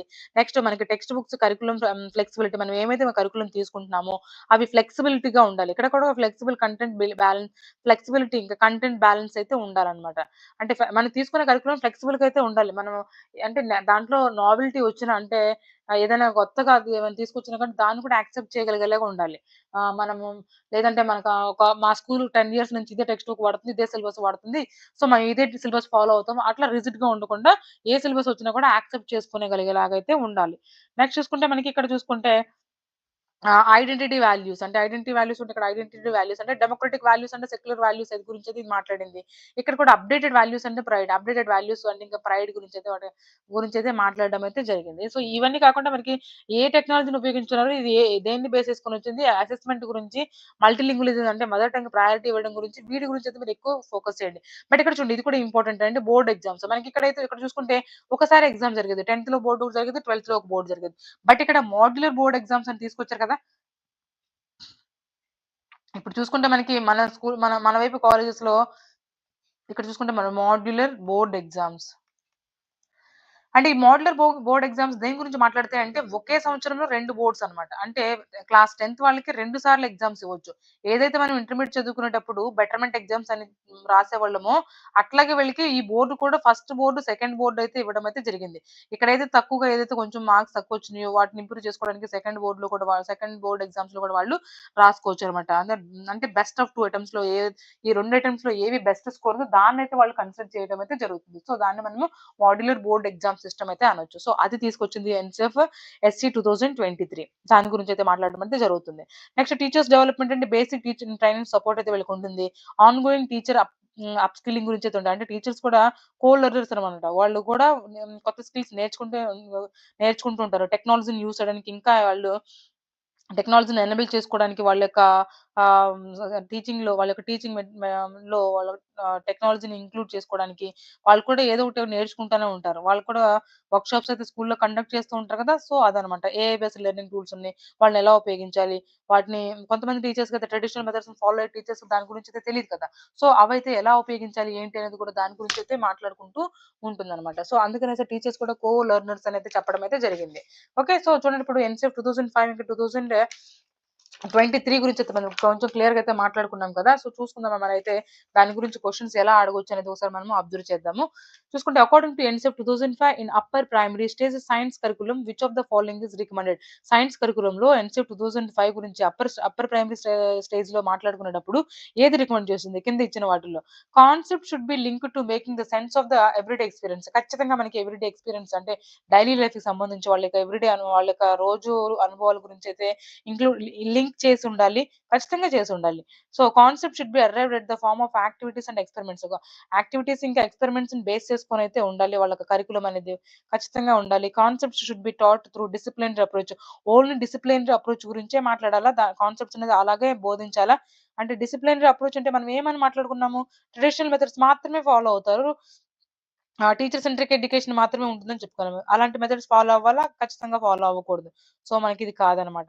Along with the concepts, laws and theories need to be introduced. మనం కాన్సెప్ట్ చెప్పేటప్పుడు ఖచ్చితంగా వాటికి అంటే కాన్సెప్ట్స్‌తో పాటుగానే లాస్ ఇంకా థియరీస్ కూడా చెప్పుకోవాలా? అలా కూడా ఏం లేదనమాట. అవి కూడా సెపరేట్‌గా చెప్పుకోవచ్చు. మనకిక్కడ చూసుకుంటే ఏ అండ్ బి అనేది కరెక్ట్ ఆప్షన్ అవుతుంది. So, okay. నెక్స్ట్ చూసుకుంటే as per the NCF 2005 good science education should be NCF 2005 ప్రకారం గుడ్ సైన్స్ ఎడ్యుకేషన్ అనేది అంటే సైన్స్ ఎడ్యుకేషన్ అంటే ఎలా ఉండాలి? ట్రూ టు ద సైన్స్ టీచర్‌ని బేస్ చేసుకొని ఉండాలా? ఖచ్చితంగా కాదు. అది టీచర్ సెంట్రిక్ ఎడ్యుకేషన్ అవుతుంది. నెక్స్ట్ మనకి ట్రూ టు ద చైల్డ్ ఉండాలా? Okay. True to the child ఉండాలి. True to the environment of the school environment ఎలా ఉందో దాన్ని బేస్ చేసుకొని ఉండాలి. ఖచ్చితంగా ఉండకూడదు. True to the class culture ఎలా ఉందో దాన్ని బేస్ చేసుకొని ఉండాలి. ఉండకూడదనమాట. సో, ఆప్షన్ బి అనేది మనకి ఇక్కడ కరెక్ట్ ఆప్షన్ అవుతుంది. సో, అలా కూడా మనకి నేను చెప్పాను కదా! ఇలా ఈ true to the science, true to the child ఇలా ఇవి కూడా మనకి వర్డ్స్ కూడా ఇంపార్టెంట్. ఆ పాయింట్స్ కూడా ఇంపార్టెంట్ అనేసి సో, అందుకని చూడండి డైరెక్ట్ క్వెషన్స్ కూడా అడగడం అయితే జరిగింది. ఓకే. నెక్స్ట్ చూసుకుంటే as per NCF 2005 good science education should be. Good science education ఎలా ఉండాలి? ట్రూ టు ద లెర్నర్ ఉండాలి. ఖచ్చితంగా ఉండాలి. True to the environment of the learner వాళ్ళ యొక్క ఎన్వైర్న్మెంట్‌ని కూడా కన్సిడర్ చేయాలి. ట్రూ టు ద టీచర్ ఉండకూడదు. ఓకే.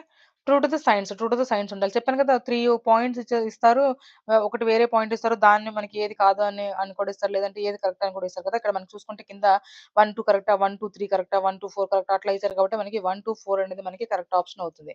సో, నెక్స్ట్ చూసుకుంటే మనకింకా according to NCF 2005 good science education is a true to the life. అవును కదా! సైన్స్ ఎడ్యుకేషన్ అనేది వాళ్ళ నిజ జీవితానికి సంబంధించిందైతే ఉండాలని చెప్పుకున్నాము. అంటే దాని అర్థం ఏంటి అని అడుగుతున్నారిక్కడ. Science should prepare the child to the world of work. వాళ్ళు జీవించే ఒక ప్రపంచంలో ఉండడానికి వాళ్ళు వర్క్ చేసుకునే విధానాన్ని ఈజీగా ఉండడానికి లేదంటే వాళ్ళు ఎలా వర్క్ చేయాలి? వాళ్ళ ఆ యొక్క ఎన్వైర్న్మెంట్‌లో ఎలా జీవించాలని తెలుపుతుంది కదా! సో, అలా ప్రిపేర్ చేయగలగాలి సైన్స్ ఎడ్యుకేషన్. అలా ప్రిపేర్ చేయగలిగేలాగా ఉండాలి. సో, అది మనం ట్రూ టు ద లైఫ్ అని చెప్పుకోవచ్చు. ఓకే. అంతే అది కరెక్టే అవుతుంది. Science should be able to engage the child meaningfully. Engage చేయాలా? వాళ్ళని బిజీగా ఉంచడంలో ఉపయోగపడాలా? కాదు కదా! Science should enable the child in learning the process of the acquiring scientific knowledge.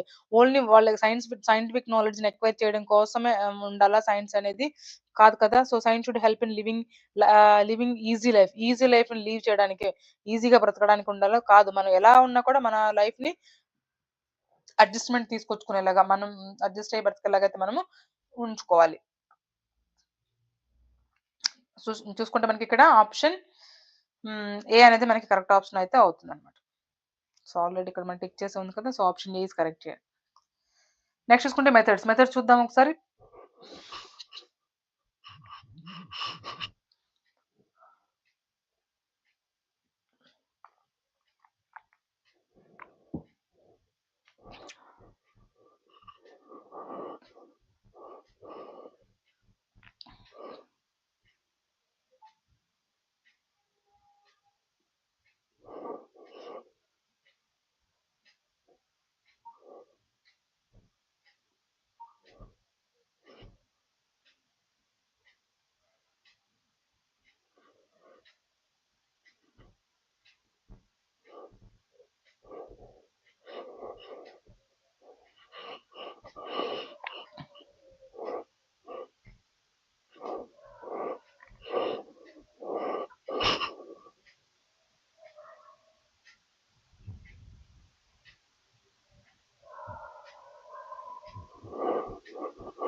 So చూసుకుంటే మనకిక్కడ methods of that teaching science teaching.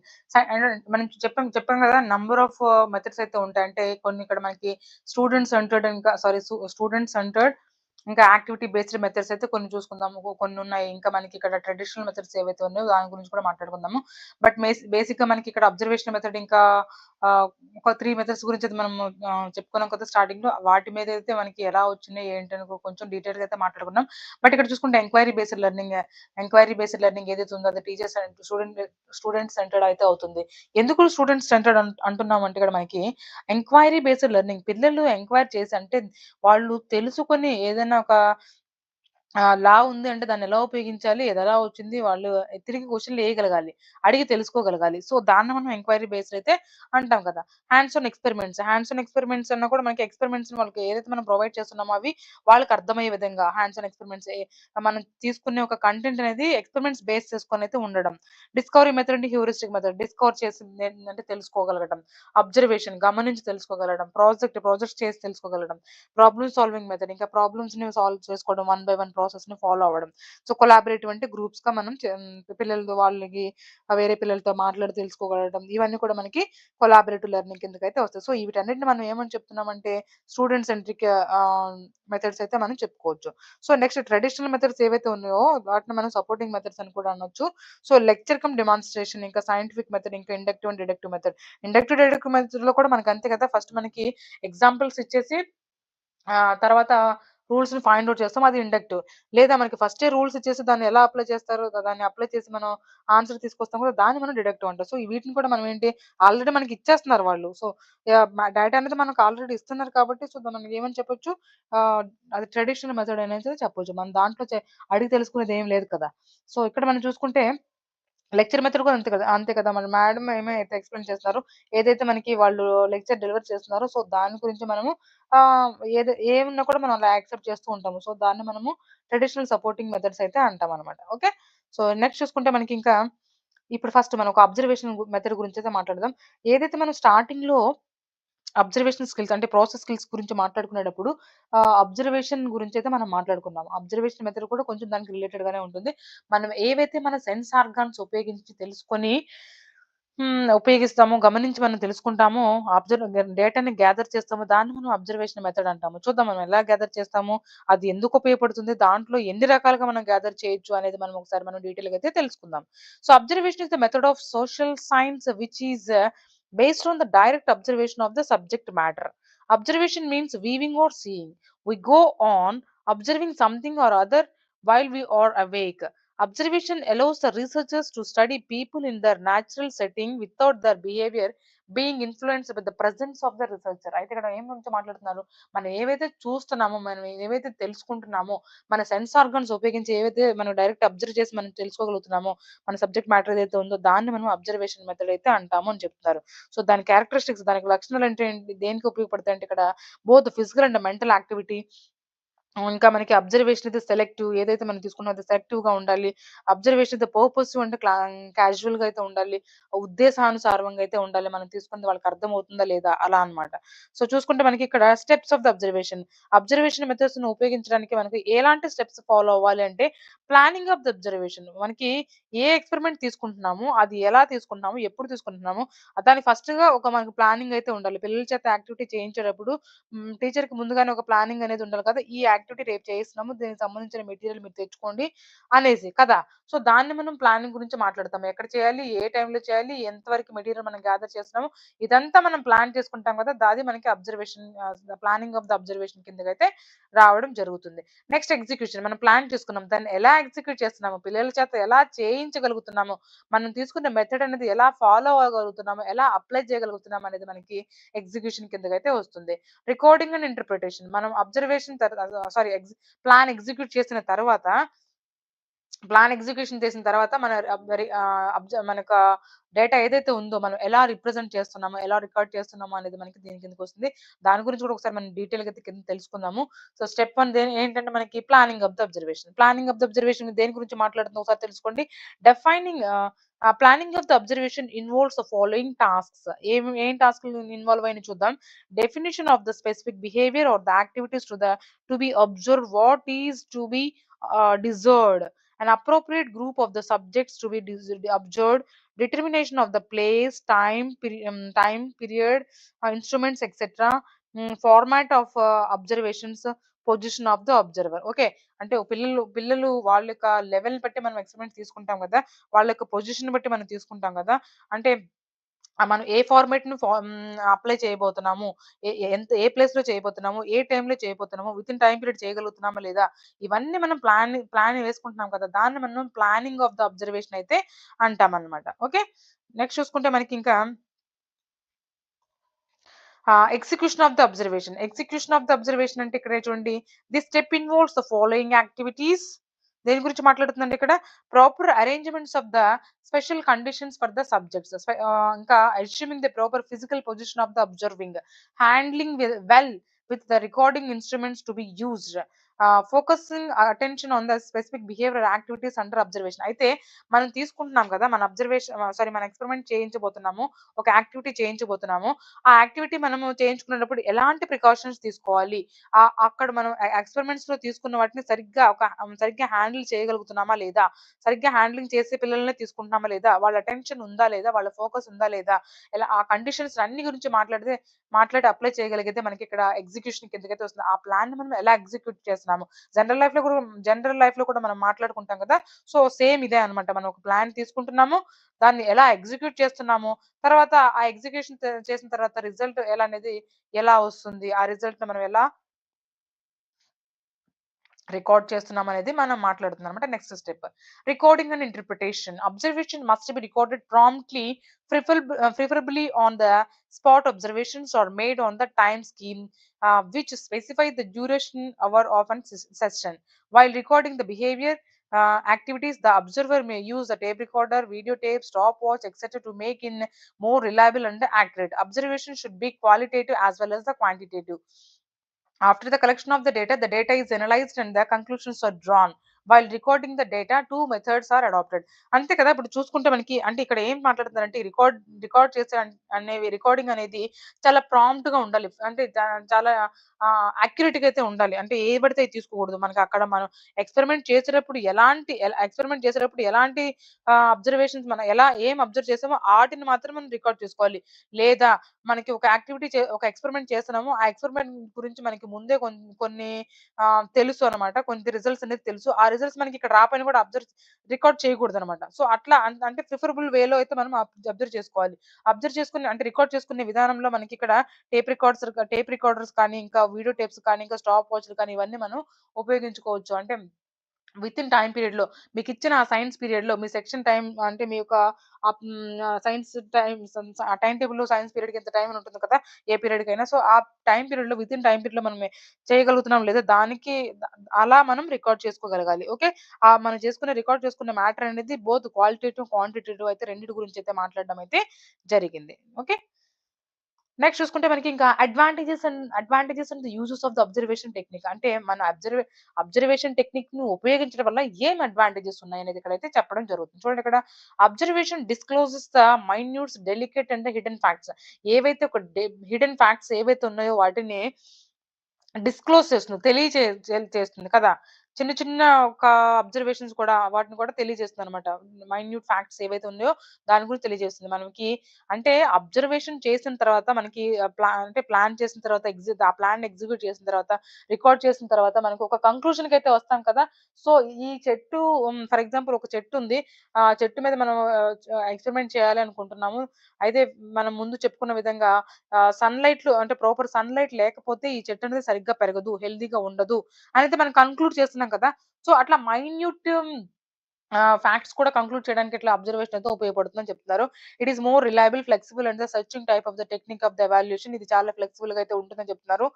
Significant aspects of the personality which express themselves behaviour can be best studied through observation. అంటే ఇక్కడ significant aspects of the personality ఏదైనా ఒక individual యొక్క personality యొక్క ఒక important యాంగిల్స్‌ని మనం మాట్లాడుకోవాలి అంటే అబ్జర్వేషన్ ద్వారా అది పాసిబుల్ అని చెప్తున్నారు.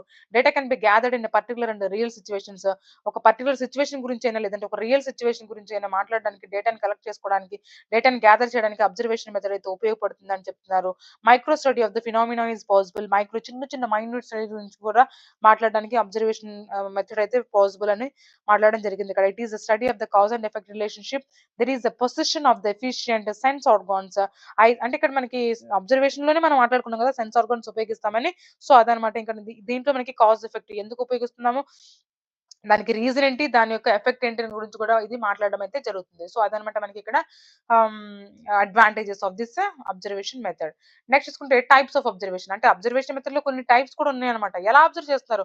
ఒక అబ్జర్వర్ అనేది కంట్రోల్డ్ అబ్జర్వేషన్సా? లేదంటే ఎక్స్టర్నల్ అబ్జర్వేషన్స్ ఎక్కడో ఉండి అబ్జర్వ్ చేస్తున్నారా? ఇంటర్నల్ సొంతగా అబ్జర్వ్ చేస్తున్నారా? ఎవరో చెప్పడం వల్ల అబ్జర్వ్ చేస్తున్నారా? డైరెక్ట్‌గా చూసి అబ్జర్వ్ చేస్తున్నారా? లేదంటే న్యాచురల్ అబ్జర్వేషన్సా? స్టాండర్డైజ్డ్ అబ్జర్వేషన్సా? అంటే పర్టిక్యులర్‌గా ఈ టైంలో ఇది అబ్జర్వ్ చేయాలి అని అట్లా స్టాండర్డైజ్డ్ అబ్జర్వేషన్సా? పార్టిసిపెంట్ అబ్జర్వేషన్సా? పార్టిసిపెంట్ ఉన్నారు కూడా. ఒక వ్యక్తి దాంట్లో పార్టిసిపేట్ చేసి అబ్జర్వ్ చేస్తున్నారా? లేదంటే వేరే వాళ్ళు చెప్పడం వల్ల అట్లా అందాజాగా వేసుకొని అట్లా అంచనా వేసుకొని అట్లా అబ్జర్వ్ చేస్తున్నారా? లేదంటే నాన్ పార్టిసిపెంట్ అబ్జర్వేషనా? ఇవి టైప్స్ అన్నమాట. ఈ టైప్స్ ఒకసారి మీరైతే చదువుకోండి. నెక్స్ట్ చూసుకుంటే మనకి ఇక్కడ ఎక్స్పెరిమెంటల్ మెథడ్. అబ్జర్వేషన్ మెథడ్ తర్వాత మనం ఏ మెథడ్ గురించి మాట్లాడుకుంటున్నాము? ఎక్స్పెరిమెంటల్ మెథడ్ గురించి అయితే మాట్లాడుకున్నాం. ఎక్స్పెరిమెంట్స్ ఇంక్లూడ్ చేస్తున్నాం ఇక్కడ కదా! సో, అయితే ఇక్కడ మనం చూడండి the experimental method is an systematic way of teaching science wear the students verify scientific facts and laws through hands-on activities. It moves away from the rote memorization and the focusing on the science process. అంటే ఇక్కడ ఈ experimental method experiment అంటేనే మనం experiment చేసి తెలుసుకోవడం అని. అంటే science teaching అనేది వితౌట్ ఎక్స్‌పెరిమెంట్స్ పాసిబులే కాదనమాట. ఎక్స్‌పెరిమెంట్స్ లేకుండా మనం ఏవైతే నేర్చుకుంటున్నామో అది ఈజీగా మర్చిపోతాము. ఫర్ ఎగ్జాంపుల్ నేనేం చెప్పాను క్లాస్ 6లో ఒక టీచరు ఒక చిన్న ఎక్స్‌పెరిమెంట్ అయితే చేస్తున్నారు. ఒక ఆయిల్ డ్రాప్ కానీ, లేదంటే ఒక వాటర్ డ్రాప్ కానీ, లేదంటే షుగర్ సొల్యూషన్ కానీ తీసుకొని ఒక ఫ్లాట్ సర్ఫేస్ మీద అయితే ఉంచడం జరుగుతుంది. అదే కొంచెం సేపు తర్వాత దాన్ని కొంచెం టిల్ట్ చేసి కొంచెం వంకరగా వాలుగా అయితే పెట్టేసి అబ్జర్వ్ చేయమని చెప్తుంది. ఈ డ్రాప్స్‌లో ఇది వాటర్ సొల్యూషన్ అని చెప్పుకుంటున్నాము. ఇది షుగర్ సొల్యూషన్ అని చెప్పుకున్నాం. లేదా ఇది ఆయిల్ అని చెప్పుకున్నాం. ఏదైనా సరే. సో, ఏది ముందు కిందకి జారుతుందంటే వాటరే కదా! ఓకే. సో, ఎలా దాన్ని అబ్జర్వేషన్ ద్వారా చెప్తున్నాం. అంటే ఈ ఎక్స్‌పెరిమెంట్ చేయడం ద్వారా కదా మనం ఒక కంక్లూషన్ తీసుకొచ్చుకున్నాం కదా! అలా వెరిఫై చేస్తారనమాట. దీంట్లో యాక్టివిటీస్ త్రూ అయితే వెరిఫై చేయడం అయితే జరుగుతుంది. దీన్ని మనము ఎక్స్‌పెరిమెంటల్ మెథడ్ అయితే చెప్పుకోవచ్చు. అయితే దాంట్లో ఏమేమి స్టెప్స్ ఉంటాయండి? Selection of the problem select చేసుకోవడము. హైపోథెసిస్ ఒక హైపోథెసిస్ అంటే దీన్ని ఇట్లా జారుతుందని చెప్పుకున్నాం కదా! అంటే ఎక్కడైనా సరే మనకి అర్థమైపోతుందనమాట. ఇలాంటి వస్తువులు చూసినప్పుడు ఇలా థిక్‌నెస్ గురించి మాట్లాడుతున్నప్పుడు ఓకే. ఇట్లా పలుచగా ఉన్న వస్తువులు కిందకి జారుతాయి కదా! అని. మన ఒక ఎక్స్‌పెరిమెంట్‌లో మనం తీసుకున్న ఎక్స్‌పెరిమెంట్ ముందుకు వెళ్ళడానికి ఒక బేస్ లాగైతే ఇది ఉపయోగపడుతుంది. మనకున్న నాలెడ్జ్ అనేది. సో, హైపోథిసిస్, ఎక్స్‌పెరిమెంటేషన్ ఇంకా అబ్జర్వ్ చేస్తాము. ఆ తర్వాత జనరలైజ్ చేస్తామనమాట. జనరలైజేషన్ అనేది మనకి తర్వాతొస్తుంది. సో, నెక్స్ట్ చూసుకుంటే దీనివల్ల ఉపయోగాలు ఏంటి అంటే ఇక్కడ మనకి encourages self learning and habit of enquiry. పిల్లలు అడిగి తెలుసుకుంటున్నారని ఇక్కడ మాట్లాడుకుంటున్నాం కదా! సో, దాన్ని అయితే ఎంకరేజ్ చేస్తుంది. Knowledge gained is permanent. అలా నేర్చుకోవడం ద్వారా ఎక్స్‌పెరిమెంట్స్ చేసి తెలుసుకోవడం ద్వారా వచ్చిన నాలెడ్జ్ అనేది పర్మనెంట్‌గా అయితే ఉంటుంది. డెవలప్స్ కోఆపరేషన్ విత్ గ్రూప్ ఎక్స్‌పెరిమెంట్స్‌లో అంటే కోఆపరేషన్ అనేది డెవలప్ అవుతుంది. పిల్లలు వేరే అంటే గ్రూప్స్‌తో కలిసి మనకి ఎక్స్‌పెరిమెంట్ చేయిస్తాం కదా! మనకి గ్రూప్ యాక్టివిటీస్ చేయిస్తాం కదా! దాని ద్వారా కోఆపరేషన్ అనేది పిల్లల్లో డెవలప్ అవ్వడం అయితే జరుగుతుంది. ఓకే. సో, ఇవన్నమాట మనకి ఎక్స్‌పెరిమెంటల్ మెథడ్ ద్వారా వచ్చే మెరిట్స్ అనేవి. రైట్?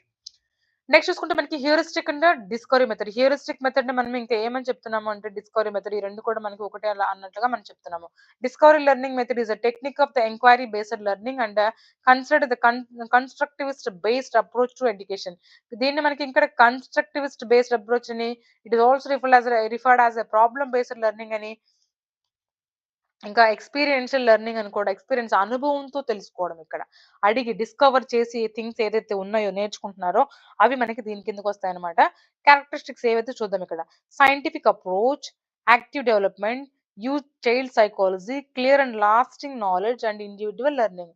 సో, ఇవన్నీ మనకి ఈ మెథడ్‌లో అయితే ఉంటాయి. ఏంటంటే మనకి సైంటిఫిక్ అప్రోచ్ ఉంటుంది. యాక్టివ్ డెవలప్‌మెంట్ ఉంటుంది. యాక్టివిటీస్ ఎక్కువ ఇన్వాల్వ్ చేస్తున్నాం కదా! ఆ పిల్లలు ఆ యాక్టివిటీస్ ద్వారా మనమైతే చేపిస్తున్నాం కదా! యూజ్ చైల్డ్ సైకాలజీ పిల్లల యొక్క సైకాలజీ యూజ్ చేసుకుంటారు. ఏదైతే నాలెడ్జ్ ఉంటుందో అది చాలా రోజుల వరకు గుర్తుంటుంది. Lasting knowledge. ఇండివిడ్యువల్ లెర్నింగ్ అయితే ఇక్కడ చూసుకుంటుంది. ప్రతి ఒక్క పిల్లలు వేరుగా అయితే డిస్కవర్ చేసి నాలెడ్జ్‌ని అయితే గెయిన్ చేస్తారు కదా! సో, అందుకని ఇండివిడ్యువల్ లెర్నింగ్ అనేది ఇది ప్రమోట్ చేస్తుందన్నమాట. హ్యూరిస్టిక్ మెథడ్ వాడడం వల్ల. సో, దీనివల్ల అడ్వాంటేజెస్ చూసుకుంటే కూడా అవే అన్నమాట. మోటివేషన్ ప్రమోట్ చేస్తుంది. It promotes the ownership of the learning. Ownership of the learning అని ప్రమోట్ చేస్తుంది. Development of the creativity and the problem solving skills.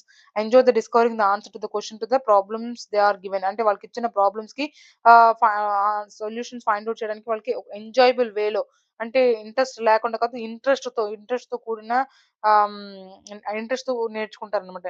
ఇక్కడ ప్రాబ్లమ్ సాల్వింగ్ స్కిల్స్, వాళ్ళ ప్రాబ్లమ్స్ ఏవైతే ఉంటే వాటిని సాల్వ్ చేసుకోవడానికి ఆ స్కిల్స్‌ని అయితే ప్రొవైడ్ చేయడం జరుగుతుంది. ఇంకా క్రియేటివిటీని కూడా ప్రొవైడ్ చేయడం అయితే, డెవలప్ చేయడం అయితే పిల్లల్లో అయితే జరుగుతుంది. సో, ఇవన్నీ మనకి హ్యూరిస్టిక్ మెథడ్ గురించి అయితే మాట్లాడడం అయితే జరుగుతుంది. చూసాం కదా, మనకి ఇక్కడ అబ్జర్వేషన్ మెథడ్ గురించి మాట్లాడుకున్నాము. ఎక్స్‌పెరిమెంట్ మెథడ్ గురించి మాట్లాడుకున్నాము. మనం ఇంకా డిస్కవరీ మెథడ్, ఎక్స్‌పెరిమెంట్ ఆహ్, హ్యూరిస్టిక్ మెథడ్ గురించి అయితే కూడా మనం మాట్లాడుకున్నాం. ఓకే. సో, దాని గురించి అయితే ఒకసారి మీరు క్లియర్‌గా చదువుకోండి. నెక్స్ట్ ఉన్న మనకి టీచింగ్ మెథడ్స్ అండ్ మెటీరియల్స్. ఏవైతే మనకి టీచింగ్ మెథడ్స్ ఎందుకు ఉపయోగపడతాయి? వాళ్ళు దేని గురించి మాట్లాడుతారో, దాంట్లో టీచింగ్ మెథడ్స్ అనేవి ఏమేమి వస్తాయి అనేది ఒకసారి మనం తెలుసుకుందాం. Teaching aids may be classified as the audio aids, visual aids and audio visual aids or the and activity aids. అంటే ఇక్కడ చూడండి, టీచింగ్ యాడ్స్ మనకి ఆడియో యాడ్స్ కానీ వినడం ద్వారా ఉపయోగించే కదా! వినడం, చూడడం 2, ఆడియో ఇంకా వీడియో కానీ, ఇంకా మనకి ఆడియో విజువల్ యాడ్స్ కదా! ఇంకా అంటే ఓన్లీ వినడం ద్వారా, ఓన్లీ చూడడం ద్వారా విజువల్ యాడ్స్, ఓన్లీ చూడడం ద్వారా 2 కలిసి, అంటే వినడం ద్వారా, చూడడం ద్వారా, అంటే చూడడం ద్వారా, వినడం ద్వారా, రెండిటి ద్వారా, ఇంకా మనకి యాక్టివిటీ బేస్డ్ యాక్టివిటీస్ చేయడం ద్వారా, ఇవన్నీ బేస్ చేసుకొని మనకైతే టీచింగ్ మెథడ్స్ అయితే ఉంటాయని అయితే చెప్పడం జరుగుతుంది. నెక్స్ట్ చూసుకుంటే మనకి విజువల్ యాసిడ్స్, సారీ, చూసుకుంటే ఆడియో యాడ్స్ అంటే ఇక్కడ చూడండి, ఆడియో యాడ్స్ దేని గురించి మాట్లాడితే those are like radio, tape recorder etcetera represent that aid material which helps the learner to acquire the knowledge through its auditory senses. మనం విని నేర్చుకోవడం ద్వారా ఏవైతే ఉంటాయో అవి ఆడియో యాడ్స్ కింద అయితే వస్తాయి. ఆడియో యాడ్స్ అనేవి మనకి ఇక్కడ ఏమేమి గురించి మాట్లాడుకోవచ్చు అంటే, ఇక్కడ రేడియో గాని, టేప్ రికార్డర్ కానీ, ఓన్లీ మనం వింటాం ఇక్కడ. చూస్తున్నామా? లేదు కదా! టీవీ, టెలివిజను ఇంకా ఇవన్నీ మనకు కంప్యూటర్ ఇవన్నీ చూసుకుంటే విజువల్ ఆర్ట్స్ కిందకైతే వస్తాయి. చూసుకుంటే ఇక్కడ ఇక్కడ చూడండి, విజువల్ ఆర్ట్స్ గురించి ఏమని మాట్లాడుకుంటున్నారో, దోస్ ఆర్ లైక్ చార్ట్స్. చూస్తున్నాం కదా, ఇక్కడ మనం charts, pictures, models, ah, epidiascopes, ఇంకా micro projectors, film strips, learners in acquiring the learning experiences through his visual senses. చూసి తెలుసుకుంటారు. విజువల్ సెన్సెస్ ఉపయోగిస్తారు ఇక్కడ. Okay. So, visual and audio and visual aids 2, audio, video 2 ఉపయోగిస్తున్నారు ఇక్కడ. అంటే ఇక్కడ చూడండి, దోస్ ఆర్ లైక్ టెలివిజన్ కానీ, మోషన్ పిక్చర్స్, కదిలే పిక్చర్స్ మనం వింటున్నాము. ఆటికొచ్చే మీనింగ్స్ కూడా మనం చూస్తున్నాము. వీడియో ఫిల్మ్స్ ఏవైతే ఉన్నాయో, లివింగ్ ఆబ్జెక్ట్స్ ఏవైతే ఉన్నాయో, in which the learner gets opportunity to utilise both his auditory and visual senses of the gaining the desired learning experience. వాళ్ళ యొక్క లెర్నింగ్ అనుభవం ఏదైతే ఉందో, వాళ్ళ యొక్క నాలెడ్జ్ ఏదైతే గ్యాదర్ చేస్తున్నారో అవి రెండిటిని ఉపయోగించా. అంటే ఆడిటరీ సెన్సెస్‌ని ఇంకా విజువల్ సెన్స్ రెండిటిని చూడడం ద్వారా, వినడం ద్వారా, రెండిటి ద్వారా చెప్పేది మనకి ఇక్కడ ఆడియో విజువల్ యాడ్స్ అన్నమాట. రైట్. నెక్స్ట్ యాక్టివిటీ యాడ్స్ ఏది ఉన్నాయో, activity aids are those aids in which the students learn by engaging in some useful activities. అంటే యాక్టివిటీస్ చేయించడం ద్వారా కూడా కొంత నేర్చుకుంటారని చెప్పినాం కదా! ఆ యాక్టివిటీస్ చేయడం ద్వారా ఏదైతే ఉపయోగించుకుంటారో వాటిని మనం యాక్టివిటీ యాడ్స్ అయితే అంటారు. Those ads facilitate the learning through sight and sound as well as through doing. అంటే ఇక్కడ మనకి చూడండి, వినడం ద్వారా, చూడడం ద్వారా కాకుండా ఇంకా మనకి ఇక్కడ ఏం యాడ్ అయింది? బై డూయింగ్ అన్నమాట. చేయడం ద్వారా. Okay. The examples of such aids in the teaching of the science are following. దీనికి అంటే ఈ యొక్క పర్టిక్యులర్‌గా ఇదన్నమాట. మనకి ఆల్రెడీ మనము ఆడియో యాడ్స్ గురించి వినుంటాము. విజువల్ యాడ్స్ గురించి వినుంటాము. ఆడియో విజువల్ యాడ్స్ గురించి వినుంటాము. ఇక్కడ ఇది యాక్టివిటీ యాడ్స్ అన్నమాట. కొంచెం దీన్ని గుర్తుపెట్టుకోవడానికి ట్రై చేయండి. So, science excursions and visits, science exhibitions and fairs, science museums, nature of the nature study corners, experimentation in the laboratory and the workshop మనం తీసుకెళ్తాం కదా! ఫీల్డ్ విజిట్స్ కానీ, ఎక్స్‌కర్షన్స్ కానీ, ఎగ్జిబిషన్స్ కానీ, మ్యూజియమ్స్ కానీ, ఇవన్నీ కలిపితేనే మనకి, అంటే ఇవన్నీ మనకి యాక్టివిటీ యాడ్స్ అయితే మనం అనడం అయితే జరుగుతుందనమాట. తెలుసుకోండి, ఇక్కడ audio aids, visual ads, audio visual aids and activity ads. Okay. Next important topic ఇది ఎవాల్యుయేషన్. ఎవాల్యుయేషన్‌లో మనం దేని గురించి మాట్లాడుతున్నాం? మనకి ఎవాల్యుయేషన్, అసెస్మెంట్ వీటి గురించి మనమైతే మాట్లాడుకుంటాం కదా! ఒక నిమిషం వాటర్ తీసుకుందాం.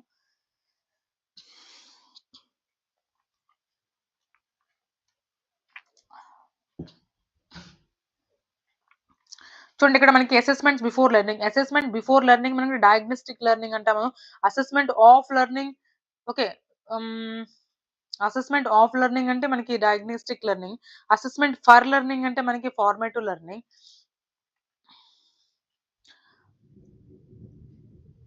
ఇంకా సమ్మేటివ్ అసెస్మెంట్ ఆఫ్టర్ లెర్నింగ్ అంటే సమ్మేటివ్ అసెస్మెంట్ డ్యూరింగ్. ఓకే. ఇదండి. సారీ ఇక్కడ చూడండి. ఫార్మేటివ్ లెర్నింగ్ ఏదైతే ఉందో మనకి దాన్ని ఏమంటాము అంటే అసెస్మెంట్ డ్యూరింగ్ లెర్నింగ్. లెర్నింగ్ అంటే నేర్చుకునేటప్పుడు వాళ్ళకి ఎదురయ్యే ఏదైతే ఉందో నేర్చుకునేటప్పుడు వాళ్ళకి మనం ఏవైతే మనకి అసెస్మెంట్ చేస్తామో, ఎవాల్యుయేషన్ చేస్తామో దాన్ని మనం అవలోకనం అంటాం కదా! మనకి హ్మ్. మూల్యాంకనం. ఓకే. మూల్యాంకనం అంటాం కదా! సో, ఏదైతే మనం చేస్తామో ఆ అసెస్మెంట్‌ని మనము ఫార్మేటివ్ అసెస్మెంట్ అంటాము. మనం ఇది క్లాస్‌లోనే చెప్పొచ్చు. వైల్ లెర్నింగ్, లెర్నింగ్ చేస్తూ ఉన్నప్పుడు. ఇది మనకి ఎండ్ ఆఫ్ ద లెర్నింగ్ అనమాట. ఆ లెర్నింగ్ అయిపోయిన తర్వాత దీన్ని మనం సమ్మేటివ్ అయితే అనడం అయితే జరుగుతుంది. సో, ఇక్కడ చూసుకుంటే మనకి ఇక్కడ డయాగ్నోస్టిక్ అంటే మనకి బిఫోర్ లెర్నింగ్. ముందుగానే ఒక లెసన్‌ని కానీ, ఒక కాన్సెప్ట్‌ని కానీ, ఒక ఏదైనా మనం వాళ్ళకి నేర్పించగలిగేది ముందుగానే వాళ్ళకి చెప్పడం. తెలుసుకోగలగటం. ప్రొవైడ్ చేయగలిగిన అసెస్మెంట్‌ని మనము before learning assessment before learning అని అంటాము. దాన్ని డయాగ్నోస్టిక్ లెర్నింగ్ అయితే అంటాము. ఇక్కడ మనకి మెయిన్‌గా మనం చెప్పుకునేది ఫార్మేటివ్, సమ్మేటివ్ దీని గురించయితే మీరు గుర్తుపెట్టుకోండి. దాన్ని ఏమేమి డిఫరెంట్ పేర్లు కూడా అయితే మనం మాట్లాడుకుందాం. చూడండి. ఫార్మేటివ్ అసెస్మెంట్‌ని మనం అసెస్మెంట్ ఫర్ లెర్నింగ్ అయితే అంటాము. Assessment for learning. లెర్నింగ్ కోసం అసెస్మెంట్ అన్నమాట. లెర్నింగ్ కోసం అసెస్మెంట్‌ని మనం ఏమంటామంటే ఫార్మాటివ్ ఎవాల్యుయేషన్ అని కూడా అంటాము. గుర్తుపెట్టుకోండి బాగా దాన్ని. అంటే ఒక్కొక్కసారి మనకి డైరెక్ట్ బిట్స్ కూడా అయితే ఇవ్వడం అయితే జరుగుతుంది. ఫార్మాటివ్ అసెస్మెంట్స్ అంటే ఏంటి? అని అయితే కూడా అడగడం అయితే జరుగుతుంది. చూసుకుంటే మనకిక్కడ ఈ ఫార్మాటివ్ అసెస్మెంట్ దేని గురించి మాట్లాడుతుంది అంటే చూడండి. Monitor student learning to provide ongoing feedback. Ongoing ఒక లెసన్ జరుగుతూ ఉంది. ఒక టాపిక్ జరుగుతూ ఉంది. వాళ్ళు చెప్తూ ఉన్నారు. సో, వాళ్ళు నేర్చుకుంటూ ఉన్నారు. ఆ నేర్చుకునేటప్పుడే మనం మానిటర్ చేస్తున్నామనమాట. పిల్లలకి మనకి ఒక ఫీడ్‌బ్యాక్ అయితే ఇస్తున్నాము. లేదంటే వాళ్ళ యొక్క ఎవాల్యుయేషన్ అయితే చేస్తున్నాము. అలాంటి దాన్ని అంటాము. Done during teaching. టీచింగ్ చేస్తూ ఉన్నప్పుడు, వర్క్ ఇన్ ద క్లాస్‌లో ఉన్నప్పుడు ఎలా పాసిబుల్ అవుతుందండి ఇక్కడ? ఓరల్ టెస్ట్ ద్వారా, క్విజెస్ ద్వారా, ఇంకా ల్యాబ్ వర్క్ ద్వారా, ఎక్స్‌పెరిమెంట్స్ ద్వారా, ఇంకా ప్రాజెక్ట్స్ ద్వారా, అసైన్‌మెంట్స్ ద్వారా సర్వే అండ్ రీసెర్చ్ వర్క్ ద్వారా దీని ద్వారా చేసే అసెస్మెంట్‌ని మనం ఏమంటామంటే ఫార్మేటివ్ అసెస్మెంట్స్ అంటాం. మెయిన్‌గా మనం ఇక్కడ చెప్పుకోవాల్సింది ఏందంటే వైల్ లెర్నింగ్ నేర్చుకునేటప్పుడు, టీచ్ చేసేటప్పుడు, పిల్లలు తెలుసుకునేటప్పుడు వీటన్నిటి గురించి మనం ఉపయోగించేదే మనం ఫార్మేటివ్ అసెస్మెంట్ అనమాట. ఓరల్‌గా అయితే క్వెషన్స్ చేయొచ్చు, లేదంటే క్విజెస్ తీసుకోవచ్చు, ఎక్స్‌పెరిమెంట్స్ చేయించొచ్చు, ల్యాబ్ వర్క్ చేయించొచ్చు. ఇది మొత్తం అనమాట. ఓకే. దాన్ని మనం ఫార్మేటివ్ అసెస్మెంట్ అయితే అనడం అయితే జరుగుతుంది. నెక్స్ట్ చూసుకుంటే మనకి సమ్మేటివ్ అసెస్మెంట్. ఇది గుర్తుపెట్టుకోండి. అసెస్మెంట్ ఆఫ్ లెర్నింగ్ అయితే అంటారు దీన్ని. అసెస్మెంట్ ఆఫ్ లెర్నింగ్ అయితే అనడం జరుగుతుంది. దీన్ని మనము సమ్మేటివ్ అసెస్మెంట్ అంటాము. అంటే మనకు ఒక టాపిక్ అనేది కంప్లీట్ అయిన తర్వాత అక్కడ మనం వైల్ టీచింగ్ అని చెప్పుకున్నాం కదా! ఫార్మేటివ్ అసెస్మెంట్ అంటే ఇక్కడ మనకి ఒక టాపిక్ అనేది కంప్లీట్ అయిన తర్వాత అన్నమాట. Measure student learning at the end of the instruction. ఆ ఇన్‌స్ట్రక్షన్ కంప్లీట్ అవ్వాలి.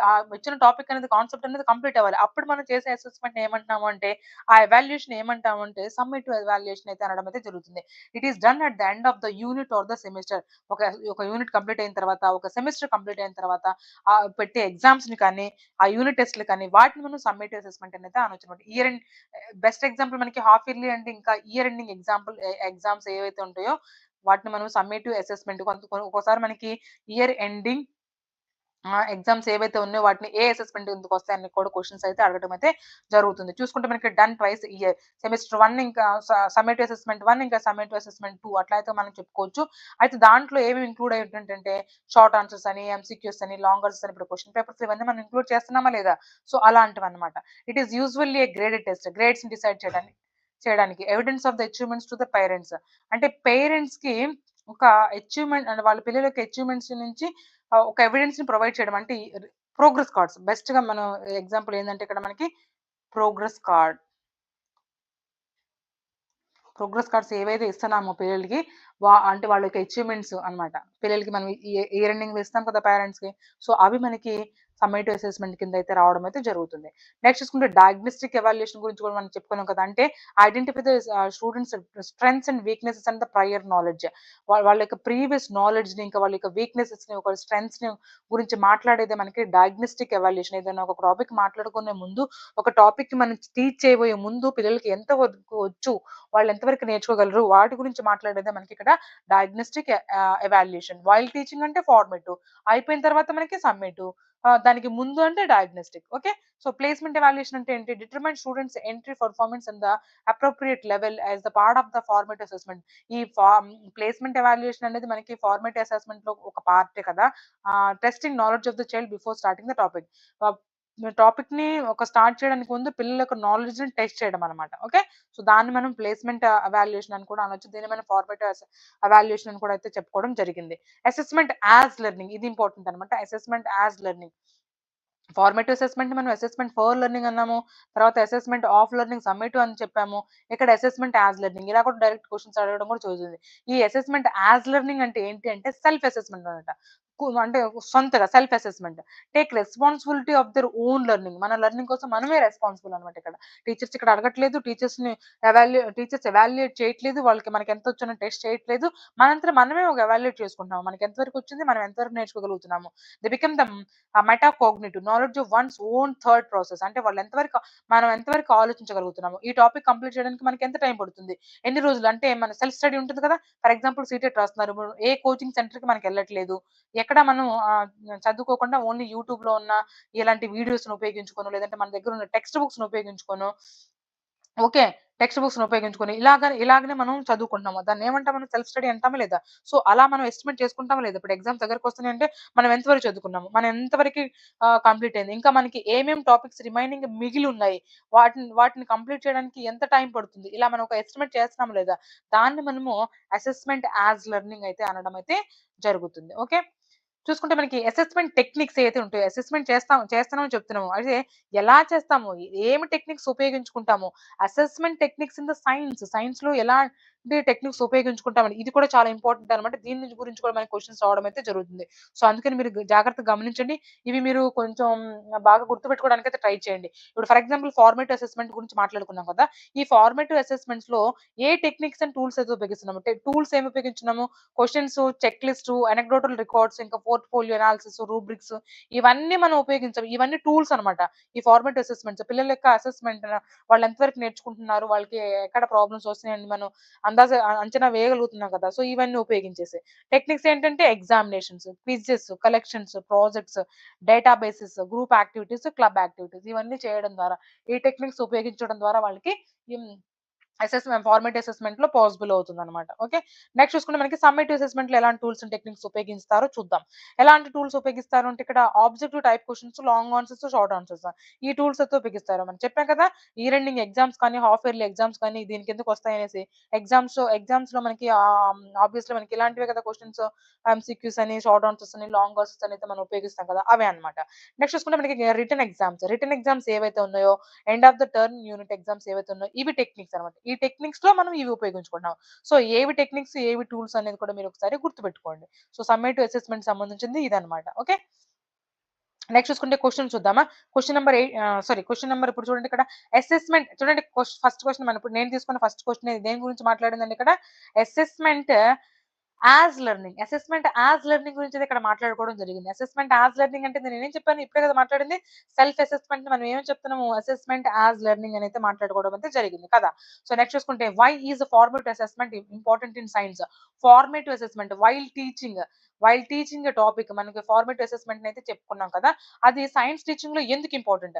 It is easy to conduct దాన్ని కండక్ట్ చేయడం ఈజీ అనా? It helps in developing the scientific temper in the students పిల్లల్లో దాన్ని డెవలప్ చేయడము సైంటిఫిక్ టెంపర్‌ని డెవలప్ చేయడానికి ఉపయోగపడుతుందనా? It is diagnostic పిల్లల యొక్క అంటే వాళ్ళకి వచ్చా రాదా వాళ్ళు ఎంతవరకు చేసుకుంటున్నారు అలా డయాగ్నోసైజ్ చేయడానికన్నా it helps in better understanding the సైన్స్‌ని ఇంకా ఎక్కువ అర్థం చేసుకోవడానికన్నా. సో, దేని గురించండి ఇక్కడ మనకి ఇట్ ఈస్ ఎ డయాగ్నోస్టిక్ అనేది మనకి కరెక్ట్ ఆప్షన్ అవుతుంది. సో, ఆప్షన్ సి అనేది ఇక్కడ మనకి కరెక్ట్ ఆప్షన్ అవుతుంది. నెక్స్ట్ చూసుకుంటే మనకి which of the following tools is based on the technique of the observation.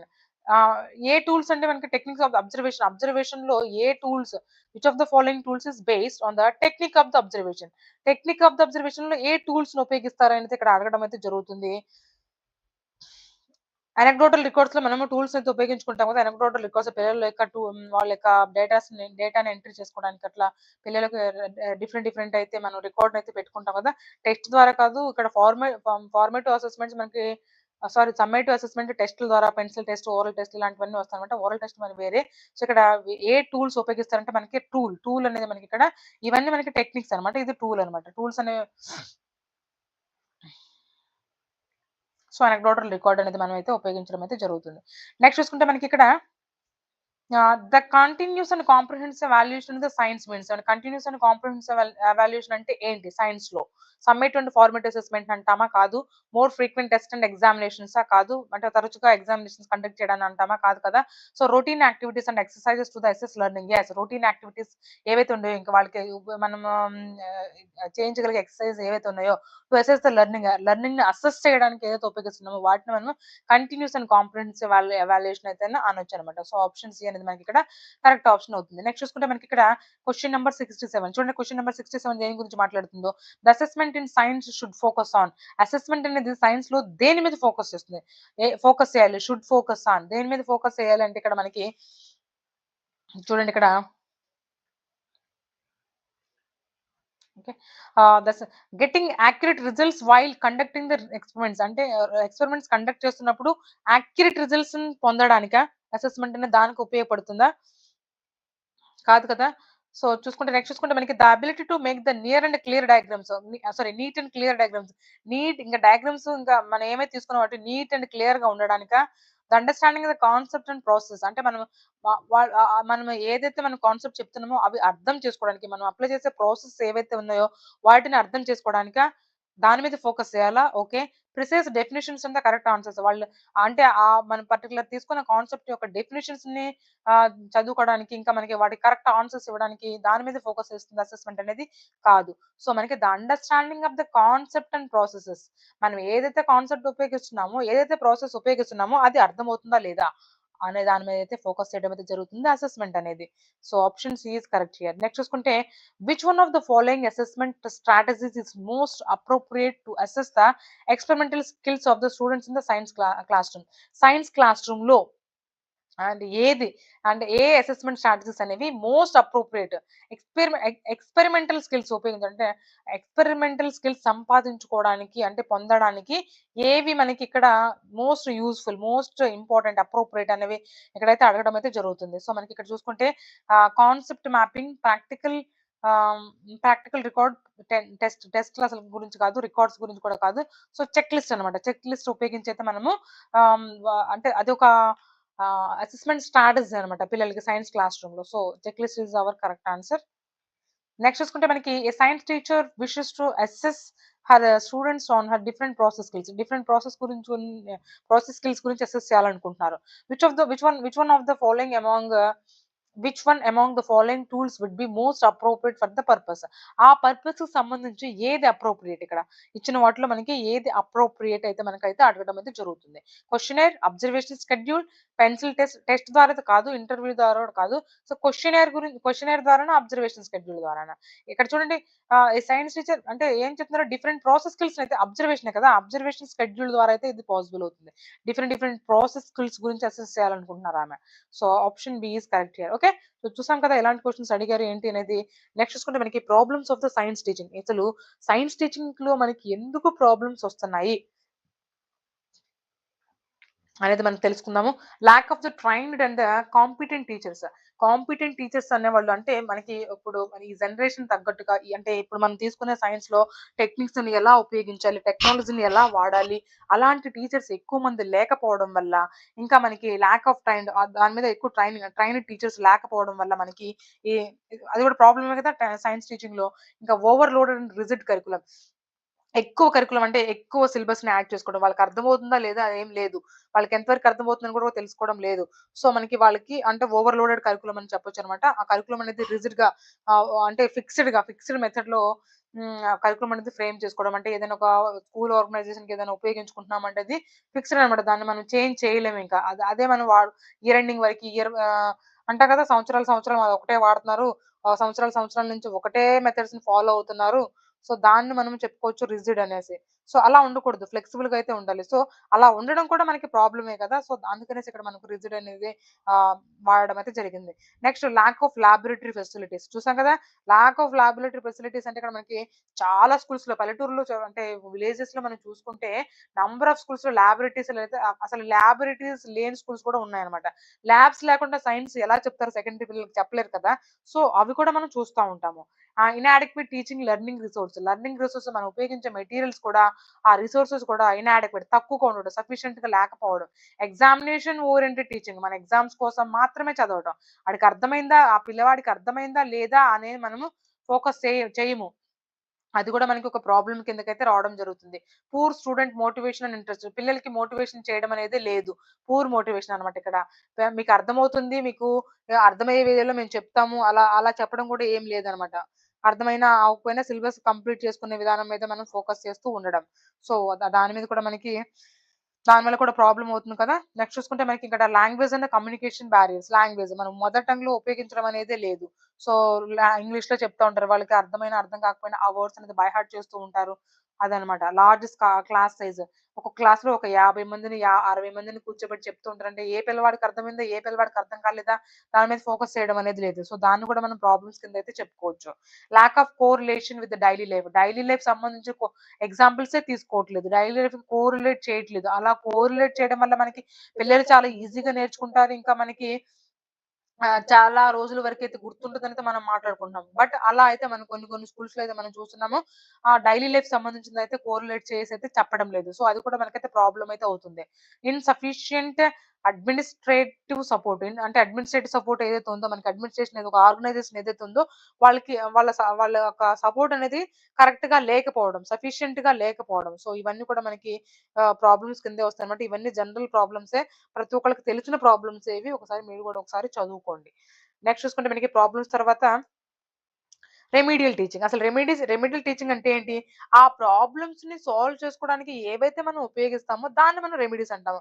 For example మనకేదన్నా రోగం వచ్చిందనుకోండి, దాన్ని నయం చేయడానికి ఏదైతే మనం వాడతామో, దగ్గొచ్చింది మన ఇంట్లో ఏమని చెప్తారు? హాట్ వాటర్ తీసుకోండి, లేదంటే ఏంటి అల్లం ఏసేసి చాయ్ తీసుకోండి, ఆ పాలల్లో అల్లం కలిపివ్వండి, పసుపు కలిపివ్వండి అట్లా ఇస్తామా? అవన్నీ రెమెడీస్ కదా!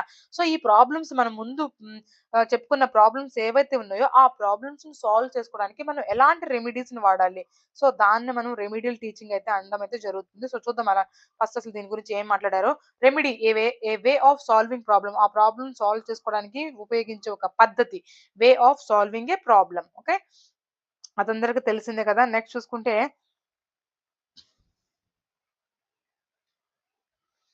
Teaching. Ideas and beliefs that are taught by somebody something. Compensatory teaching, correction teaching, preparatory education. Okay. Sorry.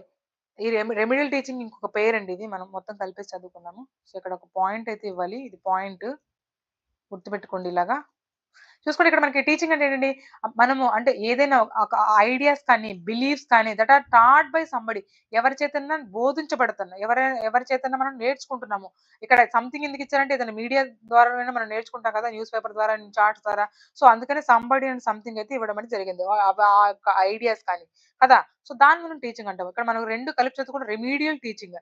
వీటిని ఎవరి ద్వారా అయితే మనకు బోధించబడుతుందో, ఎవరి చేత అయితే దేని ద్వారా అయితే మనకు బోధించబడుతుందో వాటిలో మనకి ప్రాబ్లమ్ సాల్వ్ చేసుకోవడానికి ఉపయోగించుకునే పద్ధతులనే మనం ఏమంటున్నాం?